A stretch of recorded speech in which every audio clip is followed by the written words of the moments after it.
Welcome to your United Latinas session. I'm Esther Aguilera and very, very pleased to meet you and welcome you to this important session. So first I want to thank Ileana and Sandra for this powerful session and bringing us all together.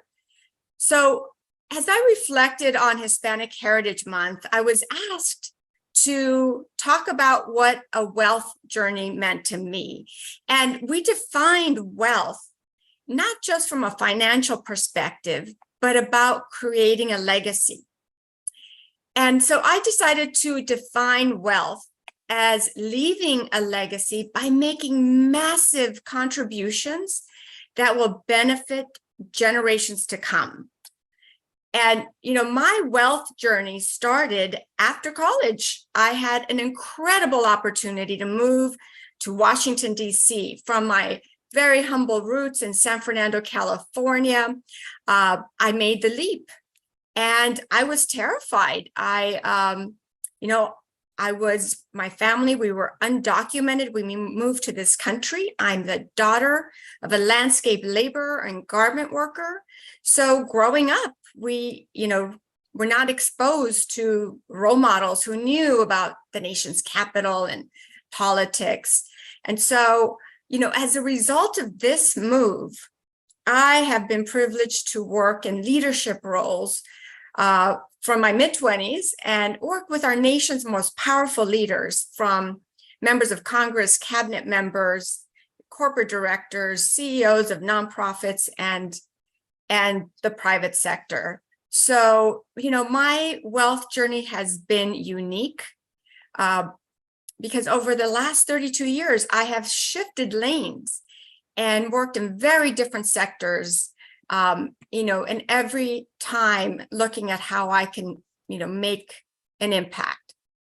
So along the way, and this is one of my themes for today, I learned to embrace uncomfortable places, and I tell my mentees, be open to new challenges, because that is how you grow.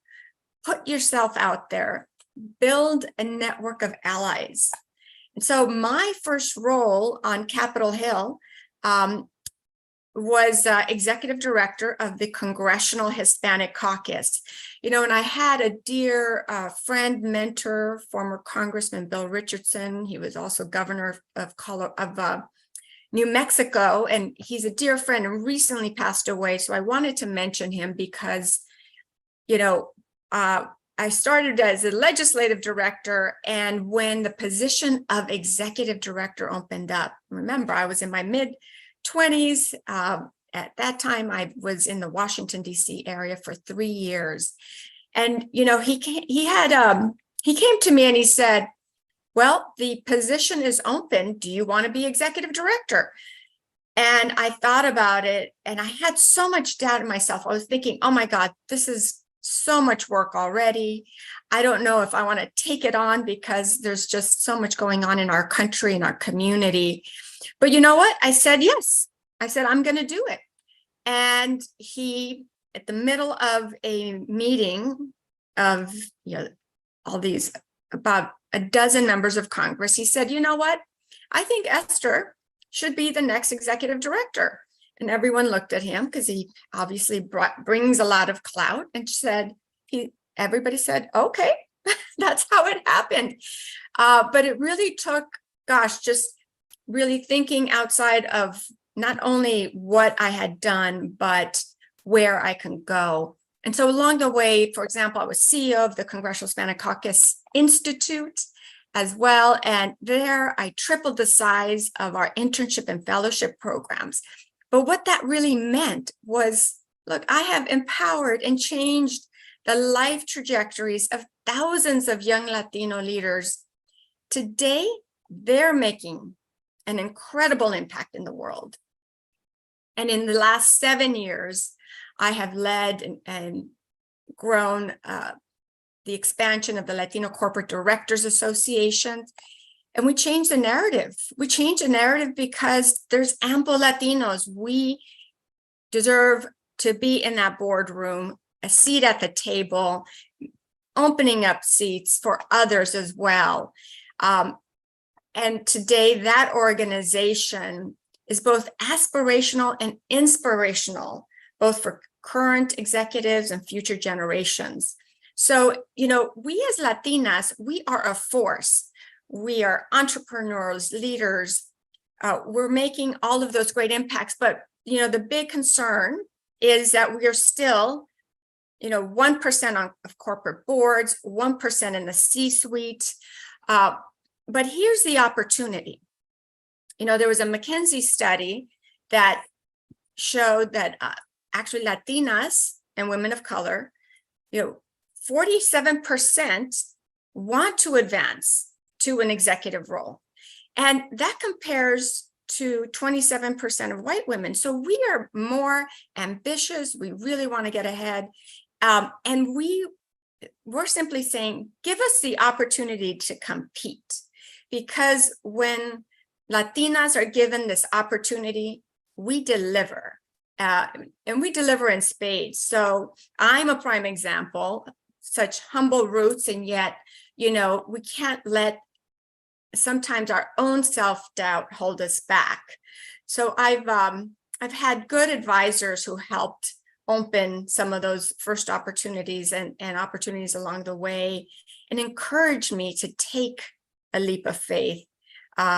Success comes in unexpected ways. So I have shifted lanes to 4 very different sectors. So my career path has not been very typical. I moved from policy to legislative to running nonprofits in the education space, in corporate governance. Today, I'm a senior advisor with Altura Capital, working with private equities, helping to grow our wealth as a community as well. So that has been very exciting. So that's why I continue to tell my mentees, take on challenges. Again, that's how you learn and grow. Broaden your horizons, ask for stretch assignments. The other important thing to keep in mind is, don't leap into the next role because you know 100% of the job. That's just a lateral move. So instead, leverage your current experience plus your capability, to take on roles where you might know 50% of the job, but you have those capabilities to then continue to grow and learn and build your capability into the next role. So in that next role, we all have blind spots. So, and you're continuing to grow and develop. Ask for development opportunities, and then also ask for what you need. Say, I'm going to be stepping into this next role. I know that I bring some strengths, but can I get a mentor? Can I get help with public speaking? It's okay to come in and ask for what your needs are to continue in that journey, and you're contributing along the way. So, remember, you don't have to have 100% of what the job requires. What is more important is, whether it's in the nonprofit sector or the private sector, your employers want to promote you because you have capacity, capability, and compatibility. And as Latinas, we are resilient. We are very compatible, and we're team players. So I call that the 3 C's. So believe in your 3 C's. Your 3 C's, again, capacity, capability, and compatibility. Surround yourself with friends and leaders that are in your corner. Don't be afraid to be vulnerable. We all have, vulnerabilities, and we oftentimes want to just show the strength. So don't be afraid to ask for help. Call on your friends when you have doubts and when you need to talk to someone. In my journey, I did that every step of the way.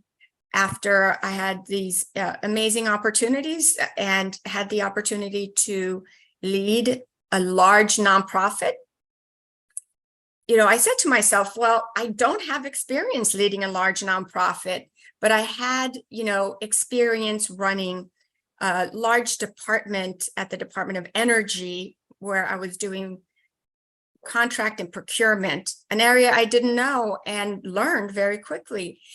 And I also learned that I had a lot of that strategic approach, that, kind of growth mind was what really helped me hone in and say, yes, I can take on this new role as CEO of a large nonprofit.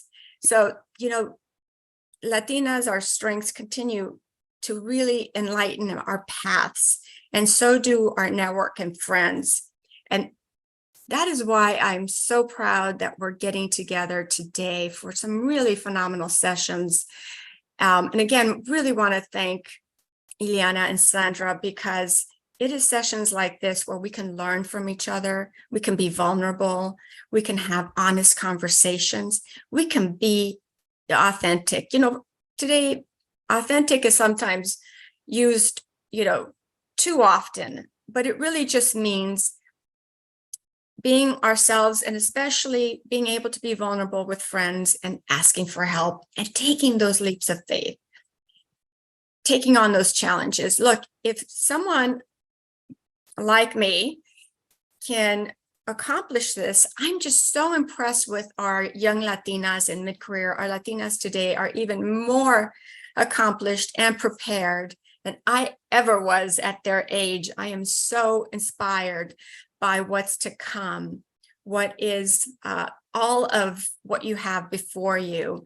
This Hispanic Heritage Month is about the power of you, the power of Latinas, the power of community, the power to advance each other, because that's how other communities do it. That's how we can continue to advance, is when we're supporting one another.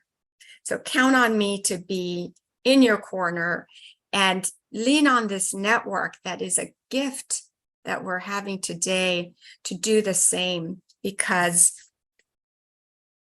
our community, our families, our country needs us. Latinas are a force. And again, we're saying, give us the opportunity to compete and let me show you what I've got. I'd like to continue to be there for others, as well as lift up others. So in addition to that, to my wealth journey, think about what your wealth journey is. Along the way, I have built a passion in my personal and professional pursuits to elevate Latinos to positions of power. Because until we are in those positions, in the corporate boardrooms, in the C-suites, in running nonprofits and leading in so many different spaces, we need those voices, we need those positions, we need Latinas leading in those spaces, because that's how we bring others along. We have so much to offer, and this day is going to be phenomenal with all of our speakers.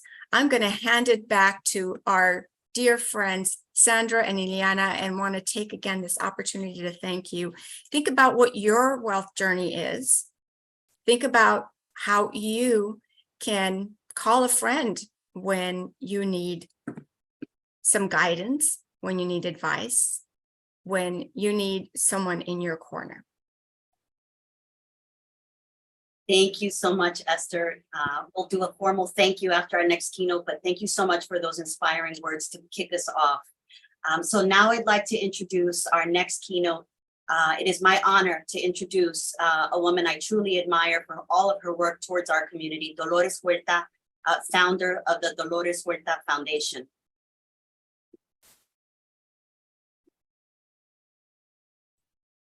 Hello, everybody. I loved hearing the previous speakers. I so admire her. And I just want to say that everything that she has done in her life has always been with grace And as she said, pulling up people behind her. And so I hope that it gives her a really, really big applause. And thank you very much for inviting me to speak with you today.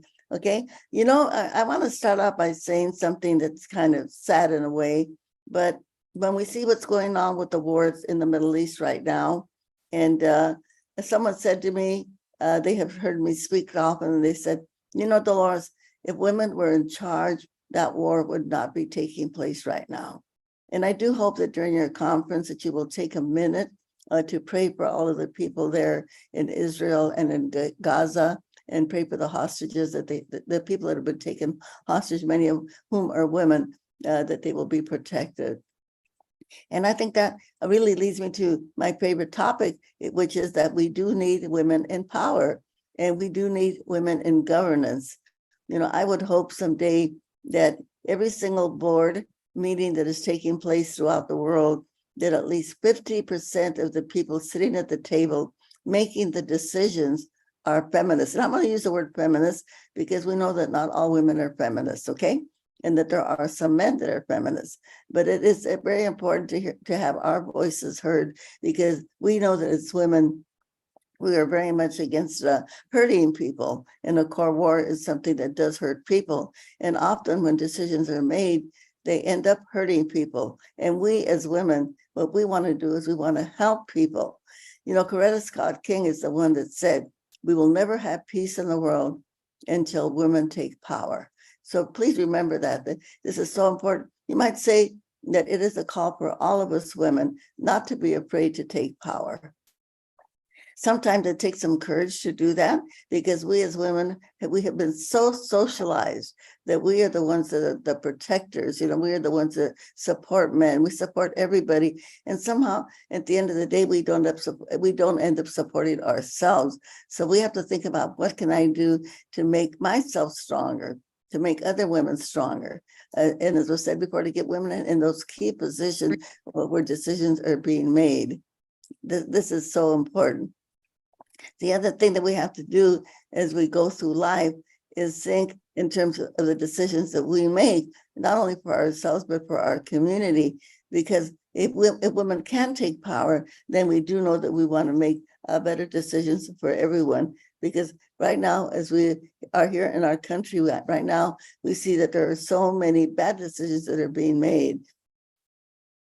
One of the things that we are seeing right now is that we see what's happening in places like Texas, places like Florida, and many of the southern states, where women's reproductive rights are being challenged or really being taken away.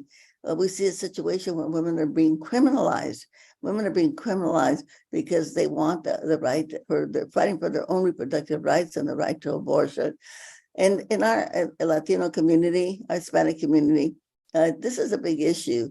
And the haters out there, they're really trying to divide our community. They're trying to divide our community on the issues of abortion, on the issues of LGBTQ rights, okay? So we have to challenge that. And I do want to share with all of you, and I hope you share this with your family and with your friends also, who might be confronted with this issue, to remember the words of Benito Juarez, our Mexican president. Benito Juarez was the first president after Mexico got the independence from Spain. And he had a great saying, el respeto al derecho ajeno es la paz. Respecting other people's rights is peace, okay? So how many women a woman decides to have or not have, that is her business. It's not anybody's business. Not any religious leader, not any political leader should say to a woman how many children she should have or not have. And the same thing applies to the issue of gay rights.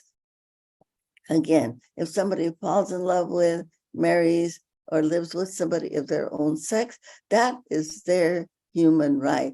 Please pass that along to everyone. The other thing I think as Latina women, in terms of making the world a better place, we always have to remember that we stand up for workers' rights. And I like to ask people, and I don't know anybody in the room that might be able to answer this, how did we get the 8-hour day? A lot of people don't know. Well, it was actually people in Chicago, Illinois. They had a big demonstration for the 8-hour day. This was at the turn of the last century. And so we all got the 8-hour day. We all take advantage of the 8-hour day. And this is all over the world. But the labor leaders that fought for the 8-hour day, they were executed, they were hung, and we don't know that history. So we have a lot of women that are in the workplace and they are workers, and we want to stand up for those women too. We know right now there are many strikes going on right now. We have many of the hotel workers that are on strike right now. We have the auto workers that are on strike. We have actors that are still on strike. And so I just want to remind everybody there that we hold those workers in our hearts, because our democracy in the United States, the foundation of our democracy are women and workers. And so we have to be able to fight in everything that we do to support workers. I also wanted to kind of echo what Esther said when she spoke a little while ago about women aspiring to get better jobs. Okay, many times, there are jobs out there, and somebody says, "Yeah, I wish I could have that position, but I just don't have the education. I don't have the experience, to get that position that I would like to have."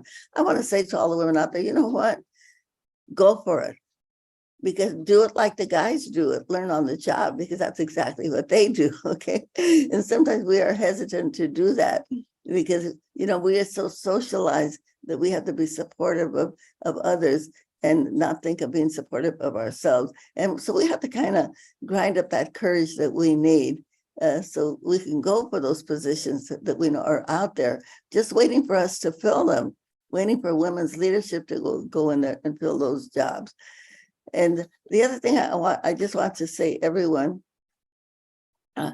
please think about the world around us, what's going on, and we have to stay informed. And I would like all of you to really think in terms of being activists in the work that you do. And when I say that, I mean, that sounds like it's asking a lot of people, because everybody has jobs and we have families, and we think sometimes, well, I just don't have time to be an activist, but we have to.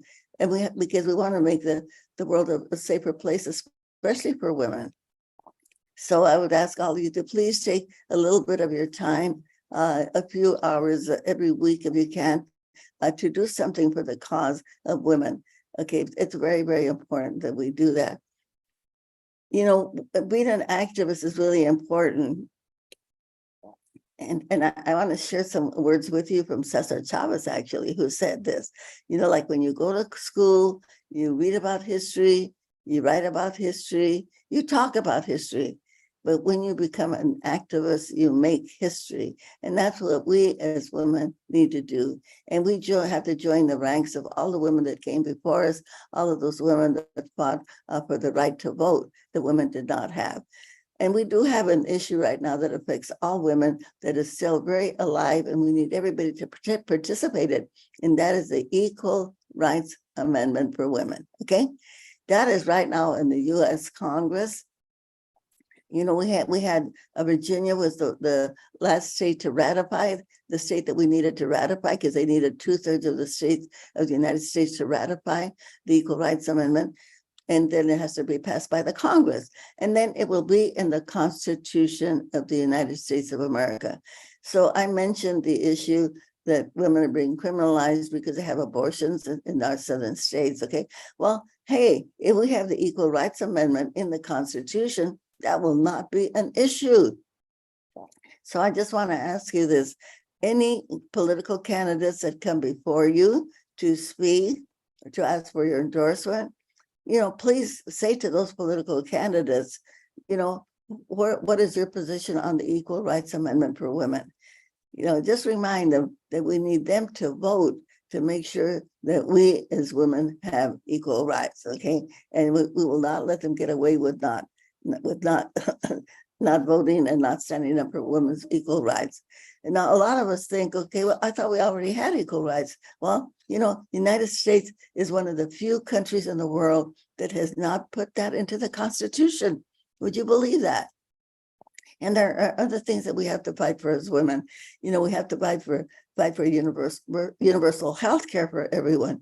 Why do we in the United States not have universal health care?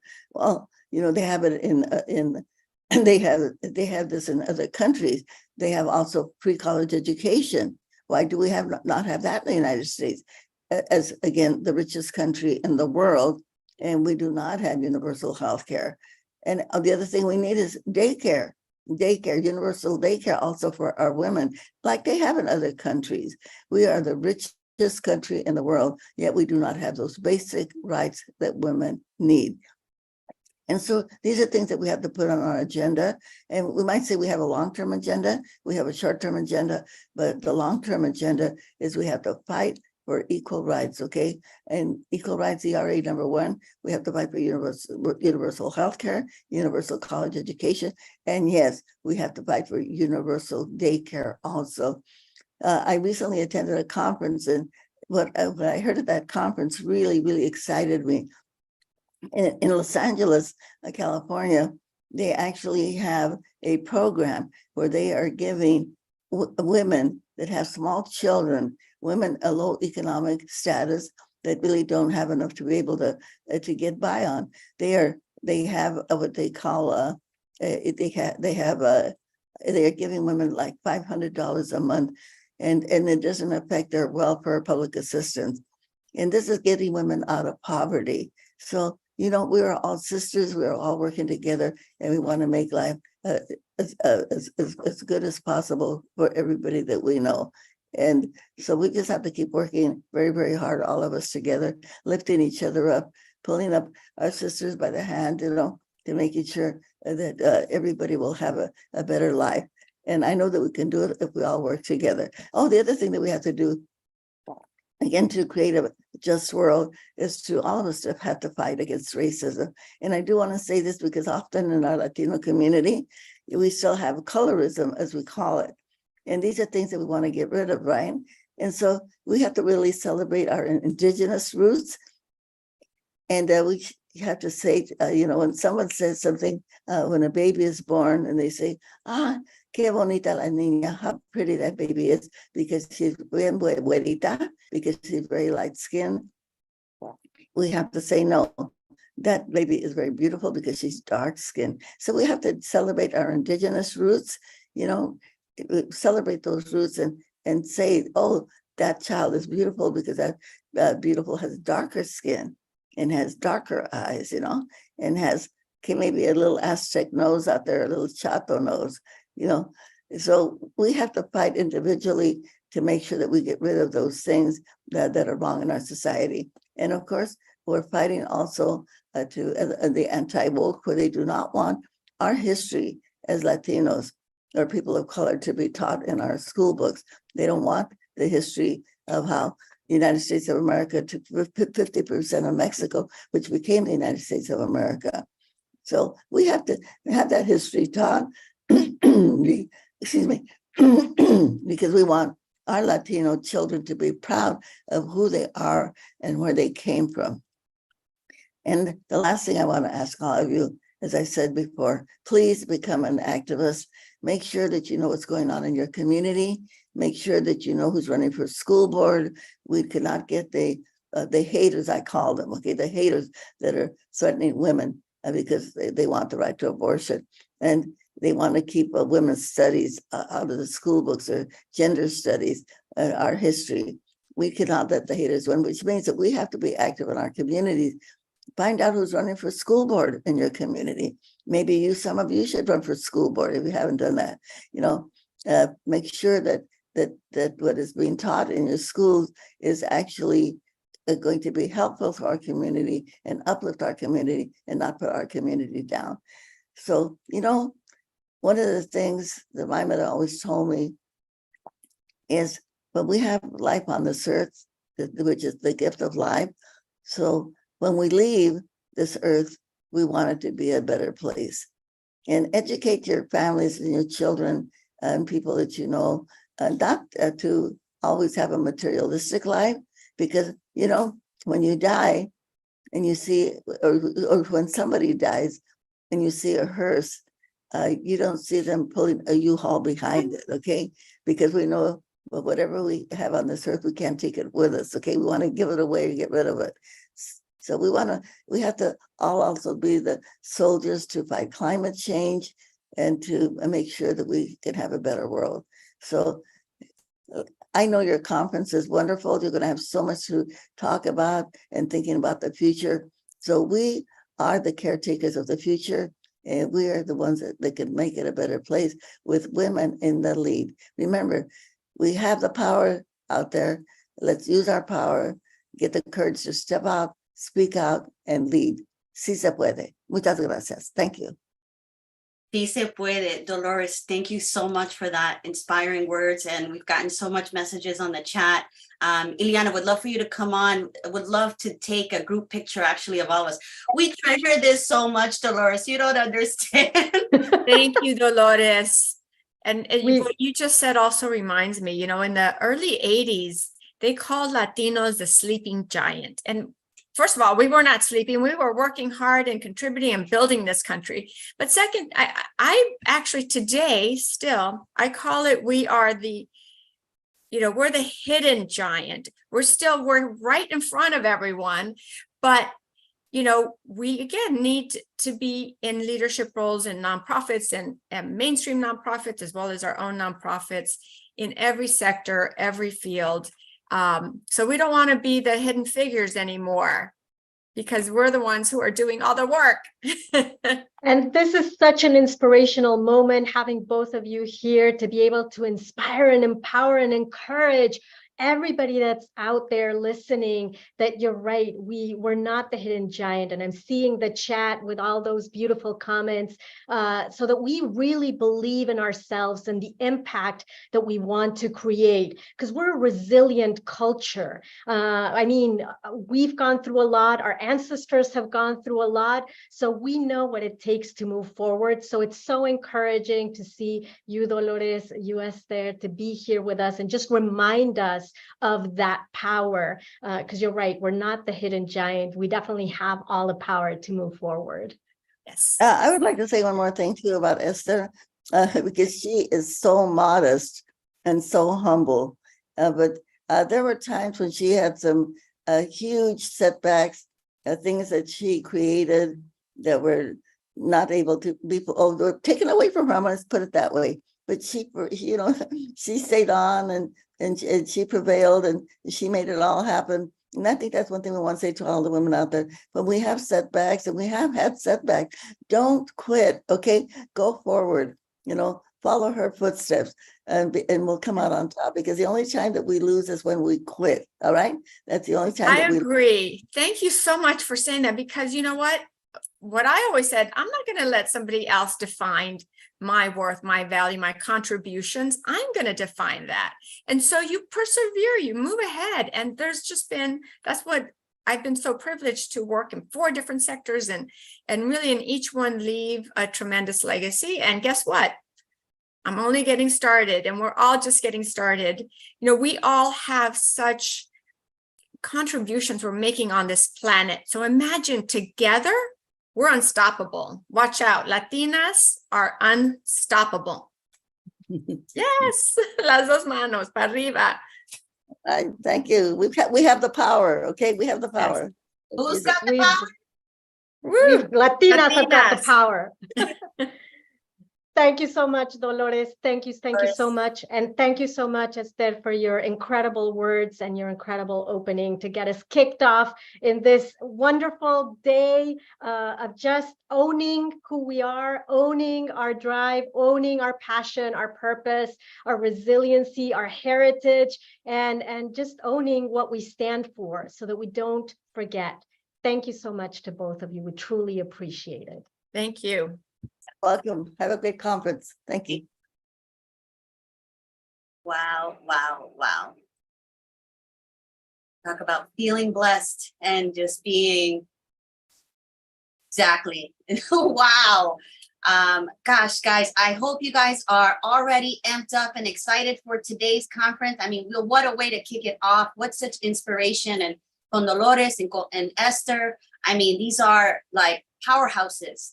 So I hope you guys are ready for the remainder of the show. I know some of you are putting in your LinkedIn links in the comments. Definitely put those in. We want to connect because together we are powerful, right? Individually, we can do a lot, but together we are a force to be reckoned with. And when we take the initiative of a common goal and a common vision, and as opposed to each one trying to do that battle on your own, connecting with and uniting with other Latinas, we can get so much further and accomplish so much more when we do together. And I'm just so grateful for everybody that's part of this event and ready to kick this off. So.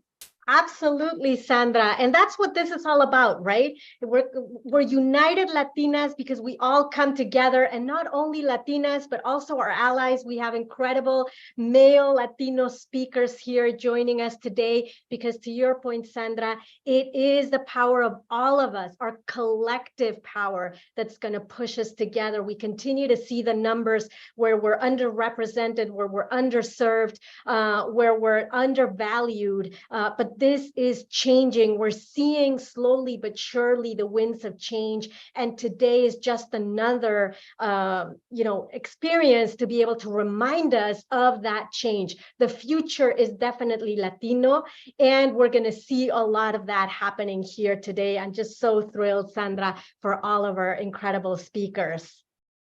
Absolutely. So I would like to know what you guys are most excited about. Any takeaways, definitely drop them in the chat. Make sure you're putting your LinkedIn, make sure you're following us. If you, some of you, for the majority, I think, are following us. But if you're not, make sure that you're connecting with us on LinkedIn and all the different channels, and be diligent about that. So. And also know that for today and through, what are we? I'm like August, but no, we're not in August. We're in October. Oh my God. And through October 18th, there's a discount to join us. We have such a big plan for United Latinas for next year, for 2024. I mean, we've already accomplished so much this year, but you cannot imagine all the things that we're building for all of you out there in 2024. So you want to be, if you're not already a part of our community, you want to be a part of this community. We have this 20% to join our community today and through the 18th. You're seeing the code on the chat, so don't miss out on that opportunity. There are also a lot of other surprises throughout the conference today. So not only the speakers, we also want you to interact. We'll be reading the chat, so feel free to share your thoughts, to share your ideas, to ask questions, because we'll make sure to capture all of that through the conversation today, because that's what we want to do. Amen. Anything else, or do we call on our next speakers? We are ready for our next panel. So. We're ready for our next panel. So let's call on Sami, Rodney. Are you here? Adriana, Dawson. There we go. And you can't see the backstage, but we have like a long list of panelists here. We are going to come at a point that we hope that we can bring them all together. But they're here. Adriana, I think now you can turn your camera on. There we go. And Sami, there we go. Thank you, everybody, for being here. And thank you, Sandra, for joining in the welcome. And I'm just like, I'm still like shaking from, engaging and energy from everybody. So this is our first panel. You guys are kicking us off today, and we're going to be talking about how to find our bold, because it is important. Being bold and owning who we are is something that we need to do. And I'm always at awe at your career, seeing you as impactful and powerful change makers and Latino, leaders in your own areas and in your own industries.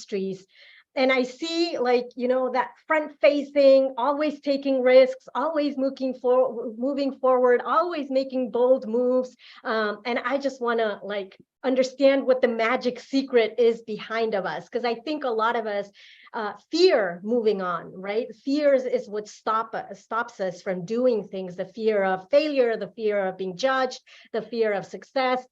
So many fears, and it seems that hasn't necessarily been your case, although I would love to hear about that. But in the end, you've all made an incredible impact, and I'm just so excited and so grateful for all of you to be here. So I would love to start by hearing, what have you considered your biggest bold move, so that our audience can start learning about you instead of me reading a long list of accomplishments in a bio. And I would love to start with you, Rodney. Thank you, Ileana. First, can I just say how floored, inspired, and just absolutely delighted I am to be among so many incredible Latinas in this virtual space. Like I'm starting to look over my shoulder a little bit. What am I doing here? This is an amazing assembly of incredible women, and so. Goodness, honored to be included among this incredible group. So thank you for the invitation. I think the boldest move, I mean, I thought about this question and thought about a number of bold moves in my life and career. I want to say I think the biggest, probably the boldest move, or one of them anyway, was the choice to believe in myself and my passion despite the evidence to the contrary that I would even be successful. I was delighted to hear from Sami, whom you're going to hear from in a moment, when I learned that she and I both worked for the same public relations agency years ago. And when she reached out to me after this, I had this aha moment, and I was in the corporate public relations space, and I left that to become a salsa dancer, which no one does if you care about making a living, and if you care about providing for your family, right? And so it was something that I did despite all the evidence of the contrary. And yet, I believe not just in the power of dance and the power of the arts, but the power of what my passion was for the community. And so I won't say much more than that because I know we have other panelists to get to. But I think how I can sum that up is when you have a passion, when you have a vision for yourself and the contribution that you can make, listen to that voice, trust that instinct. The evidence may not be there. The evidence for success may not be visible, but when there's a voice inside, believe it, trust it. There may be a path. It may be a rocky path. It won't always be linear, but trust, because that was a gift that was placed in you by the universe, and it's always important to trust that. So I think that's probably the boldest move that I can say, that one of the boldest moves I've taken in my career. Thank you, Rodney. Sami, how about you? Oh my goodness. First off, hola todos. And it's so great to reconnect with you, Rodney. And what a perfect segue, because, big, bold move is when you're young and you decide to quit a job. And as Rodney did, we both survived the trauma of working for this agency and said, it's time to hit the road. But my biggest bold move, and in retrospect, I had to also sit with this one, I feel was back in 2004. In 2004, I was recently married, 34 years old, right? La jamona o la solterona de mi familia. And at that juncture, I was yearning, right, to have a family. And I was in New York City. I was the publisher of a national Latino magazine. And I'm like, how in the world are we going to do this, right? And so I wanted something else and decided that we were going to move to Orlando, but how, right? We were making really good money in New York. And I remember bumping into a colleague at the floor of American Media, and she tells me, hey, at the New York Post, they're looking for someone with your expertise. And I said, I'm moving to Orlando. And she's like, no, están desesperado. You should really go for it. At that juncture in my career, I had already learned how to speak white male, right? Because I had grown within the ranks of publishing and had to kind of bulldoze my way in and just, imitate, right, some of their behaviors and just learn how to articulate my value and, speak with data points and either save them money or, or earn them money, because that's all they care about. But in any event, I told her, let me give her a shot. And I remember the email that I sent to who became my boss, Patrick Judge, and it went something along the lines of, my colleague told me you were looking for someone with these characteristics, and I'm the chick for the job, right? Here's my resume, but there's a catch. And it said, I'm moving to Orlando.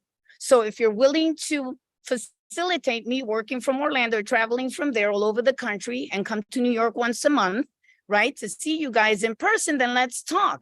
Obviously, 2004, remote working wasn't a thing, right? But this is what I wanted. I wanted quality of life. New York City wasn't going to provide that with the long commutes and the long hours.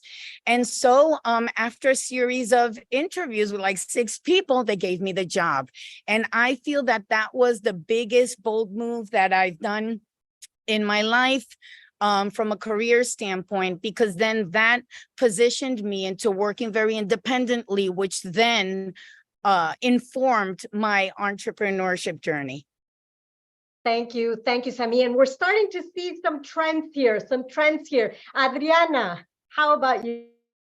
Eliana, hey everyone, hey friends, hola mi gente, what's going on? Thank you so much for allowing me the opportunity to join you. So the boldest move that I've made, I think, in my career, and there are many, but I think the one that I'm anchored in is when I allowed myself to reinvent myself. I came to the realization that I didn't have to just be one thing, right? And as I moved through my career and I recognized that during different seasons that I stepped into, I either stalled or there were haters, or there were things sort of in my way. And so I had to learn the art of reinventing myself and really embracing my gifts and figuring out how to continue to share my gifts with the world and what that meant and what that flavor looked like, you know, and starting to feel really comfortable with co-creating and co-designing my own career map and not waiting for anybody to tap me on the shoulder to validate me and tell me what my next career move needed to be. So again, I think for me, the art of reinvention and the art of activating my professional swag was a big, bold move that I don't think I was even prepared for, but I think I was tired of waiting for other individuals to tell me what I was great at. And I allowed myself to embrace my brilliance and make bold moves on my own. And whoever wanted to roll with me got to roll with me, and those who didn't got rolled over. I love that. I love that. And what I'm hearing is basically we need to allow ourselves to move out of that comfort zone, despite the expectations of others or what others have, you know, told us that the success path is or should be, and then allowing ourselves to, you know, to jump into it and just move on. That's so encouraging and inspirational to hear. Not as easy to do though, not as easy to do. Sami, you are the host and co-producer of an award-winning podcast. I have something to say. I've been a guest at your show. If people have not been a guest at her show, I truly invite you to reach out to her or to hear her podcast. It's an incredible podcast. Because it really talks about these topics that are not, you know, they're on edge, right? You talk about the things that maybe people are not expecting to, but it's all about creating this awareness and hopefully inviting people to do exactly what we're doing here, right? To step into the boldness of their lives, to embrace who they are or their beliefs, whatever it is, but to do it with purpose. So I would love to hear from you, like, how did that come about? Because I know that that's been an integral part of who you are and the impact that you create.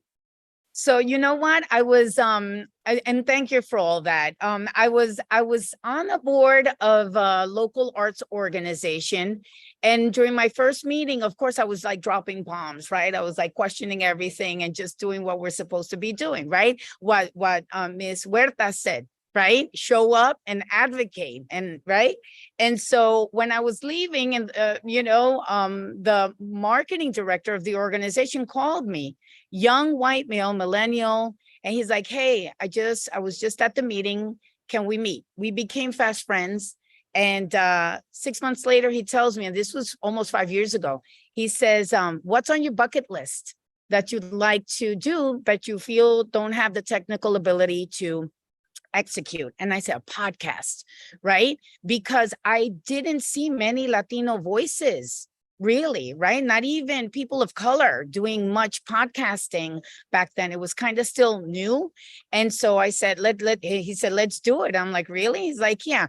And this podcast has been such a gift because I just ask questions and then I learn, right? From all of the guests. I've been able to meet amazing people of all different walks and backgrounds, right?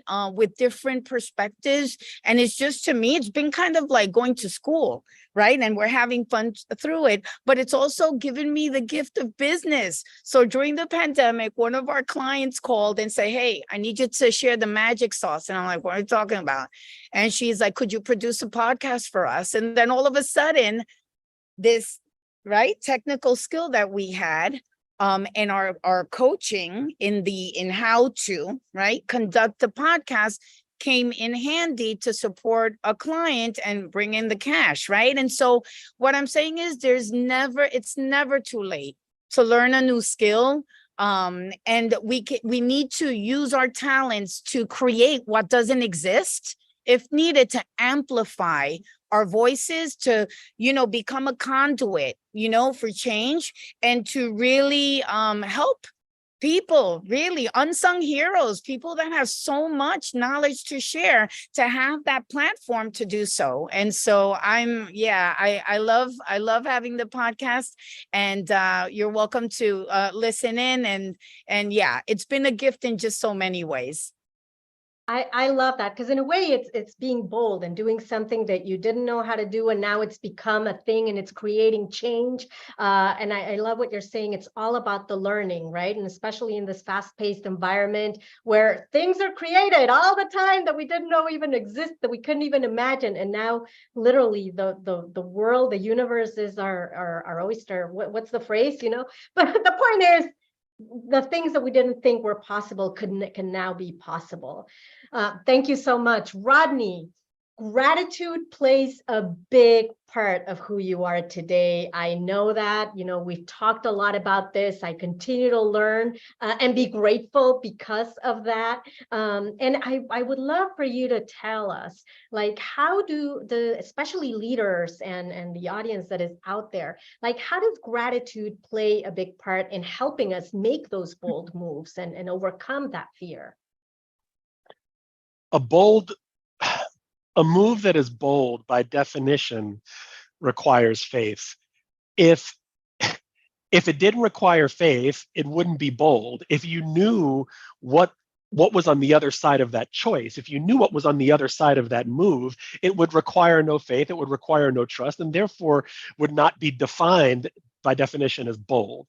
And so I think one of the only way we can apply that faith, the only way we can exercise and frankly strengthen that faith, is, in my humble opinion, from a place of gratitude, from a place of thankfulness, because we often are visited by the stresses of life, by the stresses of career, by the stresses of family, and these stresses, if we're not careful, have the potential to choke us, to create anxiety, to ignite the stories and the internal narratives that keep us stuck in a particular place. I'm not good enough. I'm not this enough. I'm not fill in the blank enough. And for me, the most important antidote, the most important response to those feelings that are going to come, they're always going to be there. And I can't tell you better than has already been said by the speakers who've come ahead of us, is that the challenges are always going to be there. The roadblocks and the obstacles are always going to be there. But you create spaciousness from a place of gratitude. When you start with acknowledging what you have, you create space for what is possible. I learned that lesson in a very real way when I hit really difficult financial straits, partly as a result of my career change, partly as a result of poor decisions I made with my money and some other things and some other circumstances in my life. And what I learned is that when I was focused on what I had, the world around me changed because I was focused on what I had. And now when you make room for when you acknowledge what you have, the universe creates space for you to receive more. And more can look like a lot of things. More can look like relationships. More can look like resources. More can look like peace. More peace in your life. And so I guess my biggest my biggest entreaty to anybody here is to start and to approach any challenge that you're facing from a position of gratitude, from a place of thankfulness. You don't have to be thankful for every circumstance in your life, but in every circumstance in your life, you can be grateful. And I think that is that's a really, really important thing for us to remember and to remind ourselves of. So I really appreciate the question. Thank you, Rodney. And I have to say that between you and Luisa Mendoza, who's going to be one of our power talks later today, you're always in my mind when I don't think I can be thankful or grateful. Both of your voices come here to say, no, there's always a silver lining. There's always something to be grateful. So I appreciate both of you so, so much. Adriana, many people in our audience I know are first generation Latinas and Latinos. I am first generation Latina, and that shift in culture has a huge impact. Like, we think we know it all, and then we come here and we realize that the world is completely different than what we thought of, right? And that stops us. That really stops us from being who we are or who we're meant to be, starting to adapt ourselves to something that we're not. And then that just stops our tracks and hits our self-confidence. And like, we can go on and all the negative impact that can have. So from your point of view, like, and your work and your personal experience elevating underrepresented communities, how can we turn it around and embrace that so that we can then grow versus being at a barrier or a challenge in our lives? No, I also appreciate the question, Eliana, and I'm stepping into my response with an attitude of gratitude, Rodney. I wouldn't have thought that was the case when I was going through the struggle, because the struggle is real, but being a first generation Latina, or a first generation college student, or a first generation professional is something I've been talking about more so frequently, because we tend to step into these big spaces with a scarcity mindset, right? And so stepping into these spaces, coming in or approaching it with a deficit mindset because of all the things we've talked about. We either don't think we're worthy, or the circumstances we've had to navigate around have attempted to strip us of our dignity or of our voice. But there comes a point that you have to lean into your cultural fluency and recognize that your lived experience, your swag, the perspective that you have is valuable. And it is very much being appreciated by corporate America and other entities, because we have a perspective that they need as they're recognizing that our consumerism and our buying power is growing exponentially, but they don't understand necessarily our flavor and how we move. And so I would suggest to all of us is lean into that cultural fluency. It is a superpower. It is a competency that you will not find in a job description. So it is your job to let your employers know that you have a skill set that is magical, that lots of other folks may not necessarily have. So that, I would just lend that. And I would also say, elevate that swag, right? Elevate that sort of professional flavor and sazon that you have with you. And when we step into these professional environments, because we are first generation professionals, we often are challenged because the space hasn't been decoded for us. The secret sauce hasn't been shared with us. So we're scrappy, we're resourceful. We've learned how to make $1 out of 15 cents. So we'll figure it out, right?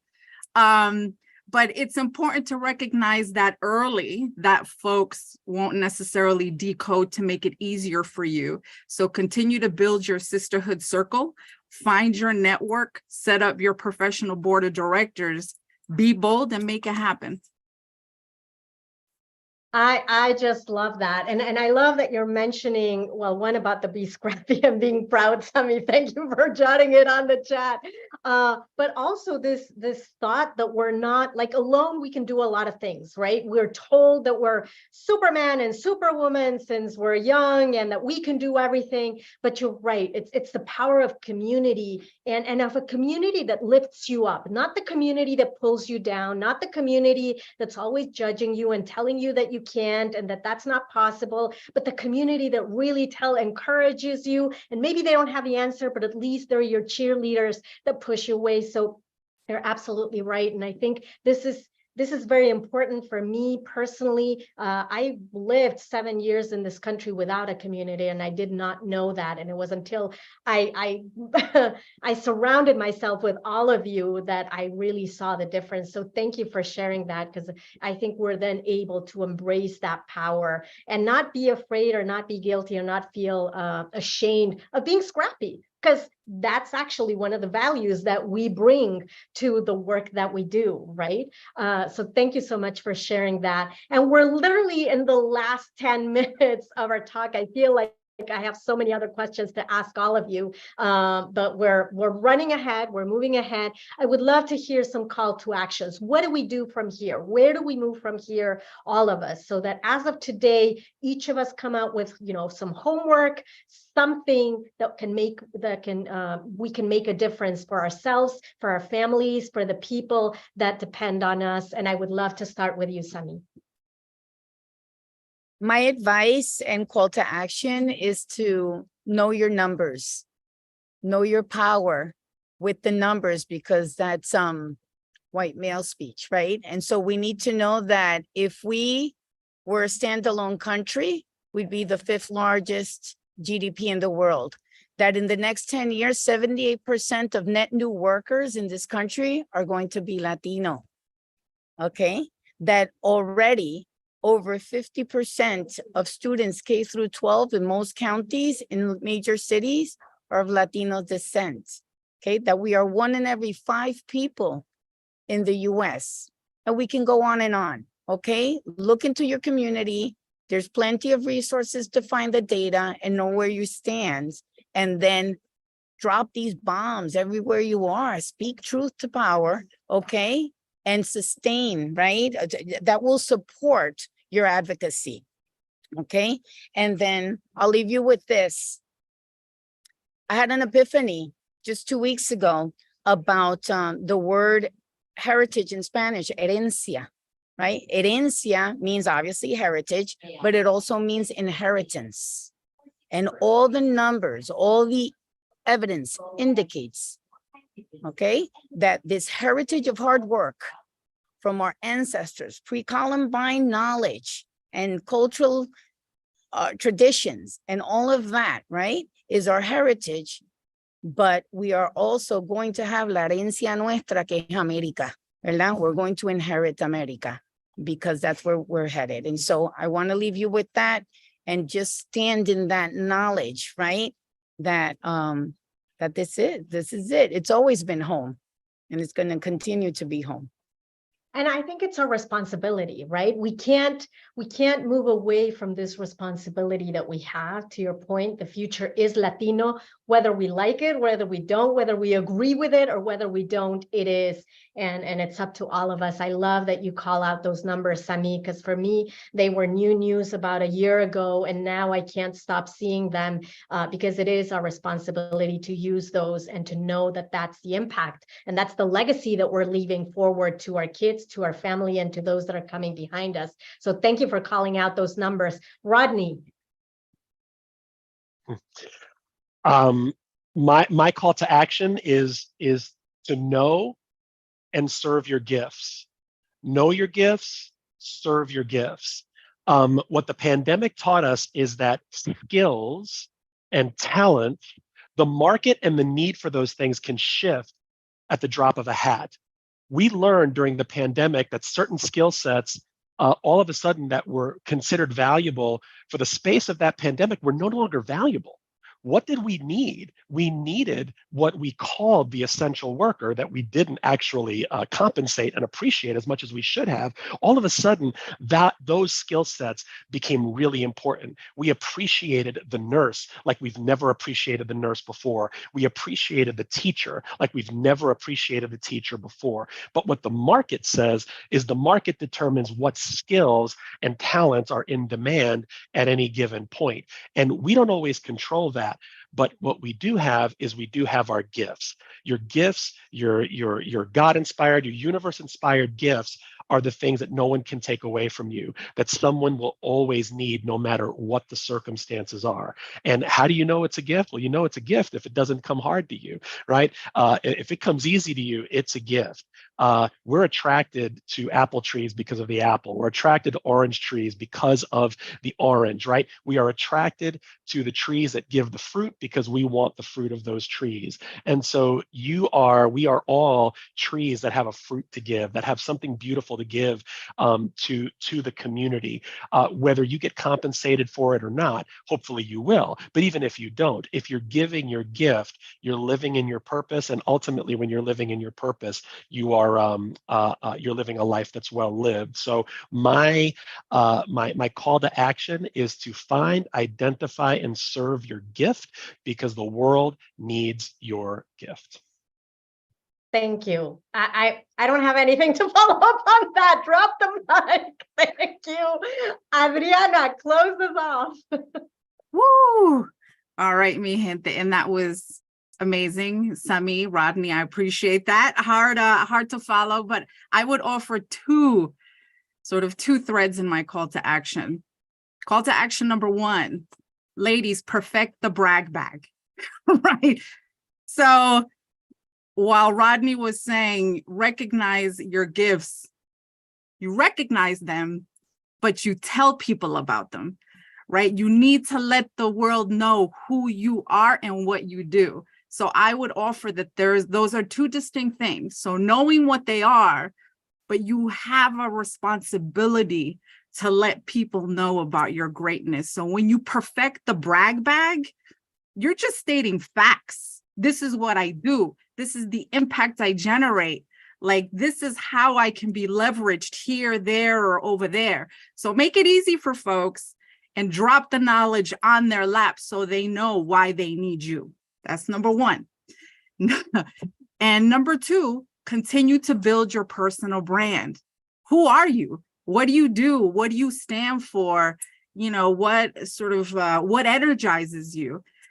And then make sure that as you're building your brand and creating visibility for yourself and you're signaling to the market, whatever it is that you want to signal, whether you're ready to switch careers, whether you want to do public speaking, whether you want to sit on a board, make sure you begin to craft your narrative, because it's your story to tell, right? So figure out what that narrative looks like, perfect it with the brag bag, and figure out what that personal brand and that narrative is going to look like, and activate, mi gente. Let's go. I love that. We have some incredible also comments coming in. Olga Patarroyo, knowing yourself is the beginning of all wisdom. Then take inspired action. Jean, stop the self-deprecating comments to fit in, because that's so important. And Stella, gonna put some diamonds on my grab bag. I think that's really, really important. And many, many more comments.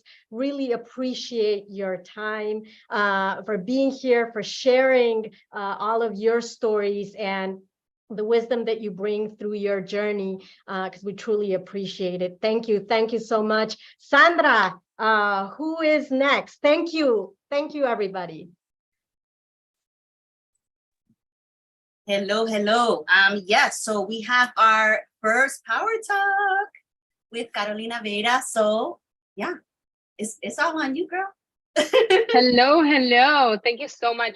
First of all, let me just say I'm so inspired by everything that I've heard today, and it's going to be a tough act to follow. So I don't know if I'm going to sign up for this next year, but let's give it our best, hope for the best, and pray along the way. I want to commend United Latinas for creating this space, the safe space where we can connect and we can do things together and we can learn from each other. I mean, everything that has been said so far has been amazing. And I just want to mention one thing. We need to continue to stand in our power, and we are powerful. I mean, there's beautiful numbers that Sami shared, and all of us have shared into what we bring to the table. But we account for 56% of the growth of of the population of the US. That's 5 million. 5 million people we have added in the past few years. And just, I want you to think of that number and think, what do we want for ourselves? What change do we want? I love the fact that we can also be those activists. Let's find a passion and let's talk about it. Let's talk about it, what we bring and what we do and what we love and what the change that we want to see in the world. And this is for me so important. And that's why this topic resonates with me, our impact on the world. And to me, that goes back to impact and to purpose and intention. So let's talk about purpose, right? Because purpose, it's like looking for that person or the one, right? It's like you have to kiss a million frogs to find that purpose, to find the one. But purpose at the end of the day is what inspires us, what we want to do every day when we take showers and we're thinking about it, and we cannot wait to do that. But purpose also brings challenges and brings failures and brings pain and suffering, right? And we need to be okay with that pain and suffering. We need to embrace it. We need to give our best. That's what makes us resilient. Just like that tree that stands out there through storms and rain and showers and snow, we have a big purpose to fulfill. And maybe to some of us, the big purpose is, hey, the big fancy job and the big fancy title, or maybe not. Maybe it's, what do I want to leave as my legacy? What do I want to do and see in others? What impact do I want to bring? What change do I want to bring? What do I want the future generations to be proud of? What do I represent? Or maybe to you, it's the salary. Hey, we need also generational wealth. There's nothing wrong with that. But there's also an opportunity to have a purpose that goes beyond that it's greater than ourselves, that ties with doing the best we can for others and to serve others. And that also ties to our intention. What is our intention? Before we do anything in life, before we start our day, what do we want to accomplish? What do we want? What message do we want to send to the world? Do I want to share love? Do I want to share fear? What is it that I want to bring to that space, to the spaces that I'm in? So a combination of that struggle, that purpose, that intention, it's what's going to be part of our legacy. It's that legacy that it's going to inspire others, that it's going to create impact, because legacy is built on the foundation of purpose, resilience, and the ability to find meaning in the good times and the bad times. And I want to make sure that we acknowledge transitions. I myself, I'm going through a period of transition where I'm trying to find what my next step is. But I know that my next step has to be tied to my values and my mission and my purpose. I know that my next step is going to be great because I decided that it's going to be great, because that's what I'm putting out in the universe, right? But I'm also going to acknowledge the fact that there's going to be that pain and the suffering of rediscovering, of reinventing, of redoing, of redesigning. And it's okay. It's okay to embrace all of those emotions and just go for it. And just, it's okay to try new things and to do and to make mistakes and to fall down, because the world, the universe, our community has us. They have our back. And this is why it's so important to be doing these things that we're doing today, because we're uniting, we're connecting, but we're also becoming that network of support that we all need. Legacy, it's not only about the material things. It's about, like I mentioned, the impact that you want on people's lives, the positive change that you want to bring, the inspiration that you want to bring for others. But we have to remember that every challenge that we face, every obstacle that you overcome, it's a building block towards creating or the construction of that legacy that we talk about. I want to also mention that as I rediscover myself, I have to also pat myself in the back for all the accomplishments. And sometimes we forget about all the struggles that made us get there, to that moment of when you feel proud about what you do. Acknowledge those moments too. Celebrate those little accomplishments, the small accomplishments, celebrate your success. I heard about that brag bag. Yes, I love the brag bag. because all of that is what makes us who we are. And it's okay to brag about our accomplishments, just like it's okay to brag about our moments of fear, or moments of transition, or moments where we need all the good vibes that we can get. Obviously, we need many, many things. And yes, I love that. More Latinas to create businesses. We need all of that good stuff. But more than anything, we need to believe in ourselves. We need to start with ourselves. We need to own who we are, be our own. And I want to go back to, maybe I mentioned it, I don't know anymore, but I want for us to stand in our power and embrace who we are. I myself, I'm Carolina. I always say that I am 100% Latina. I am 100% American. I love who I am. But more than anything, I decide every day to do everything that I can to stand in my power and to show who I am and to be there for others and to serve. To me, service, it's what drives me, to be of service to others. Now, I don't know what the future holds for us.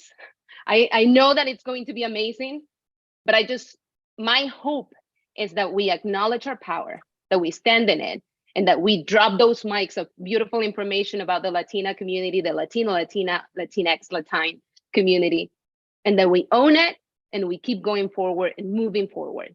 We have so much beauty to bring into this world, and we have so much to do. There's so many areas that need our support. More than anything, nowadays, the world needs us. And I think somebody mentioned that earlier today. And yes, the world needs us. The world needs our talents, our gifts, our voices. The world needs what we bring to every space. Needs our brains, needs our efforts, needs our work. There's so much noise happening. There's so many things happening all around us, that it is my hope that we realize who we are, that we unite and work together for a better future, for a better world for future generations. But without forgetting that we have the power. Who has the power? Latinos have the power. Latinos as well. Let's own it. Let's go for it. Let's try harder than before. Let's keep going, because there's only one life to live. So with that, thank you so much. I want to thank you for this space. And obviously, please connect. Let's do something together. I know there's a lot of opportunity. There's a lot of good vibes happening all around us. So my hope is that we continue to connect and we continue to bring beautiful things into this world. Thank you so much, Carolina. And it's always amazing. We're always thankful for all the impact and all the work that you do for people in your community, but also for people for Latinos and Latinas everywhere, right? So truly appreciate it. And we're here also for rooting for you, because we know that your next phase is just going to be amazing, amazing. And that's what this community is all about, right? To support, to uplift, and just to share a shoulder when we feel and like, you know what, Ileana, and I want to commend you for that, because sometimes we forget that we have that. We're afraid of asking for help, and it's on your own time too, right? You have to acknowledge those changes, acknowledge what you want to go and how, and it's okay to ask for favors whenever needed. The right person will feel blessed to help you. And that's my takeaway. Absolutely, absolutely. We need to learn to ask for help. It's okay to ask for help. And most of us, that's what we always say, right? We want to help others. That's exactly what we do. Thank you so much, Caro. Thank you. Thank you so much with us. Okay, our next panel, Sandra, you're kicking us off with our next panel. I'm just so excited to hear about leadership and heritage and how do we bring this together. So we're calling on Alejandra, John, Frank. Thank you all. I leave you, Sandra. Yay, thank you, Caro, thank you, Ileana. Hope you guys are getting some amazing notes being written down in your notepads. I see all of it coming through in the chat. So I'm excited for this panel. We're going to talk about heritage and leadership.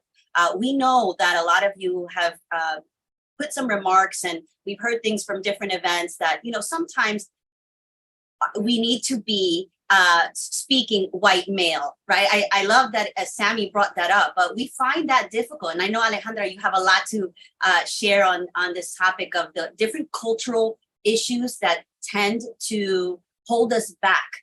So I would love to start the panel with just a quick round introduction of all of you. Alejandra, we'll start with you, and then John, and then Frank.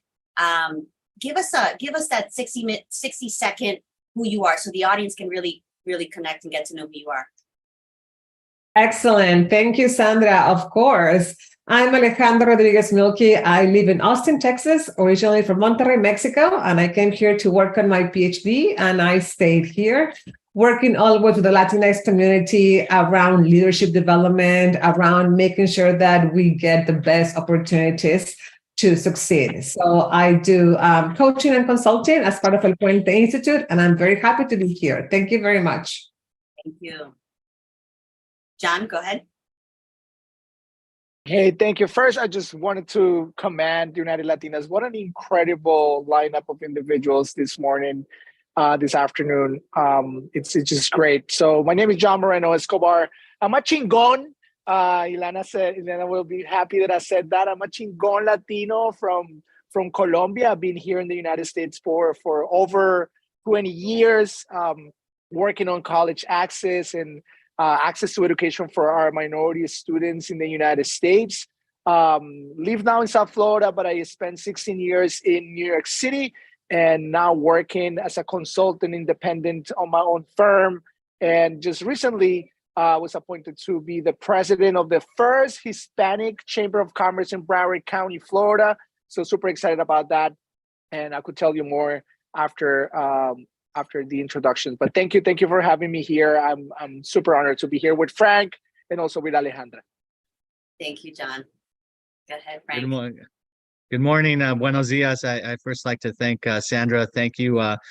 You and I met at the height of COVID, and I'm grateful for our friendship. And I also see Luisa Mendoza as a friend, and Esther Aguilera, a friend, and all of you united together. We're friends. And my name is Frank Carvajal. I'm a son of immigrants from Mexico. I'm a father to 3 wonderful daughters. I'm a husband to Latina, Amalia. I'm a brother to 3 Latinas. I have 2 female cats. So I'm all in on Latinas. Let's go. That is awesome. That is great. All right, so let's dive into our first question.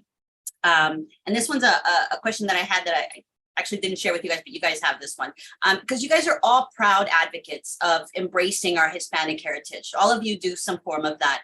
Can you share what has driven you to really embrace that with such passion throughout your careers? We'll start with we'll start with you, Alejandra. Yes, of course. Well, that's a great question. I think for me personally, it was the fact that, of course, I'm a foreign-born Latina, so I came here later in life, and it was, and I had been here before many times. I spoke English already. I had been in Texas many times from Mexico as a tourist, right? And it still was quite a strong cultural shock, right? I mean, things were done differently, friendships were formed differently, right?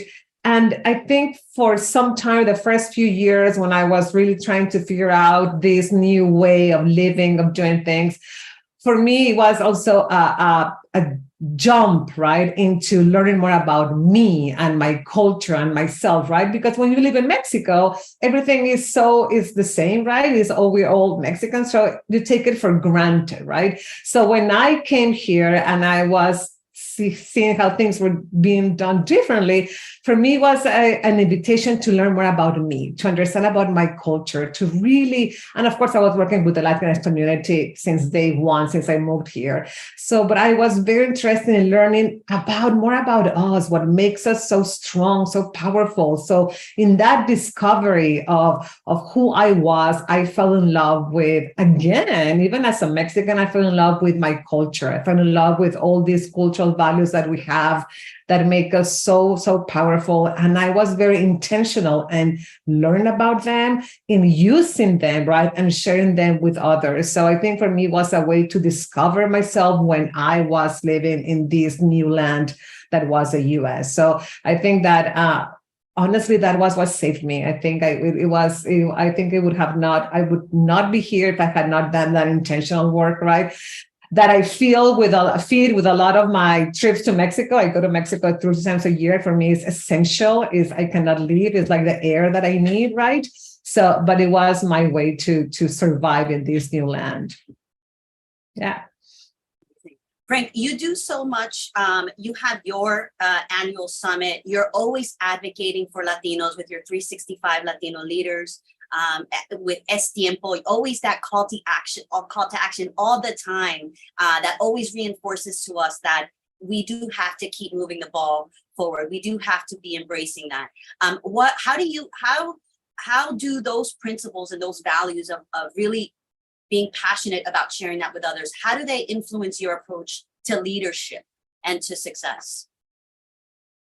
Yeah, thank you. And I love the question. And I like to say hi to John Moreno Escobar, because I remember the conversation we had in terms of positioning ourselves.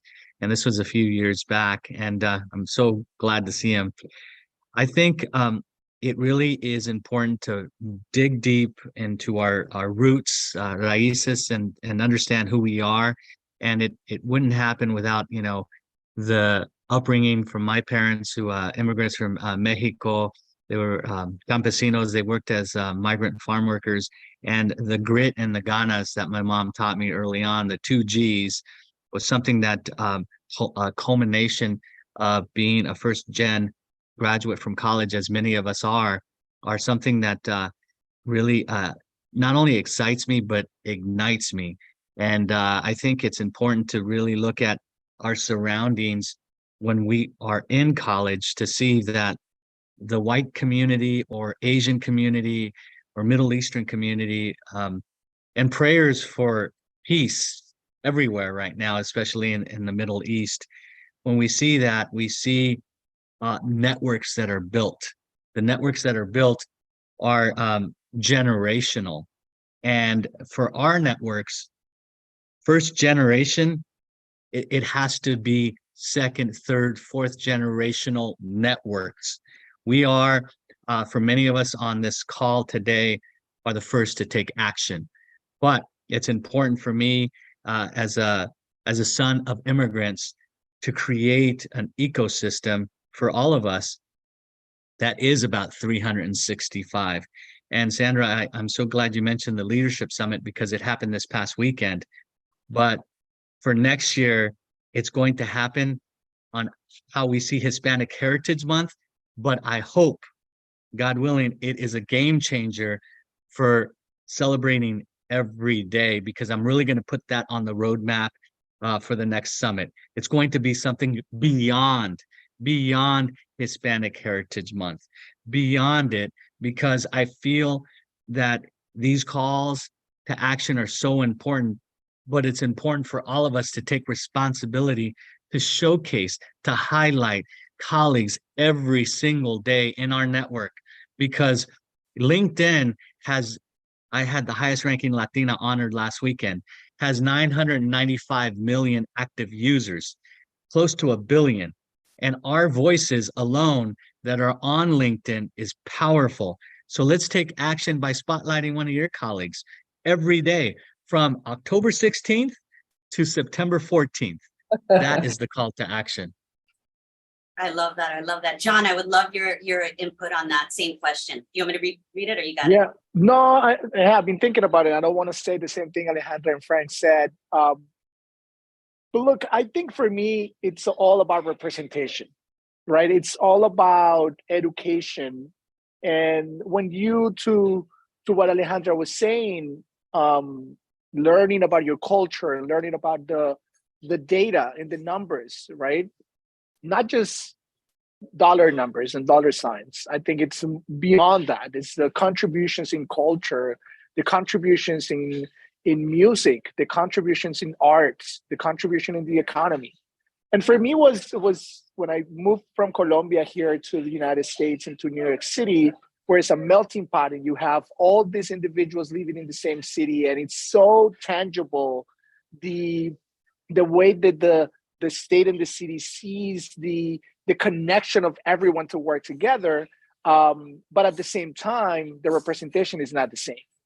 So for me, it was about how we could to move it into Frank's point, how we could us work together to make sure that we are becoming a force that could really elevate the presence of our Latinos and Latinas in the country. And if more people learn about who we are, I think we will have more Franks and more, Alejandras and Franks and everyone that is here in this space, so we could promote what we do best, which is working hard, making sure the shit gets done. And I'm sorry my language, because we do that. Latinos get things done. We do it all the time. Frank Miranda put that in a commercial a couple of years ago. It's like we get as done. It's actually a song. You can find it on YouTube. We do think we get things done. And I think that a lot of people forgets that we were part of so many critical moments in the United States.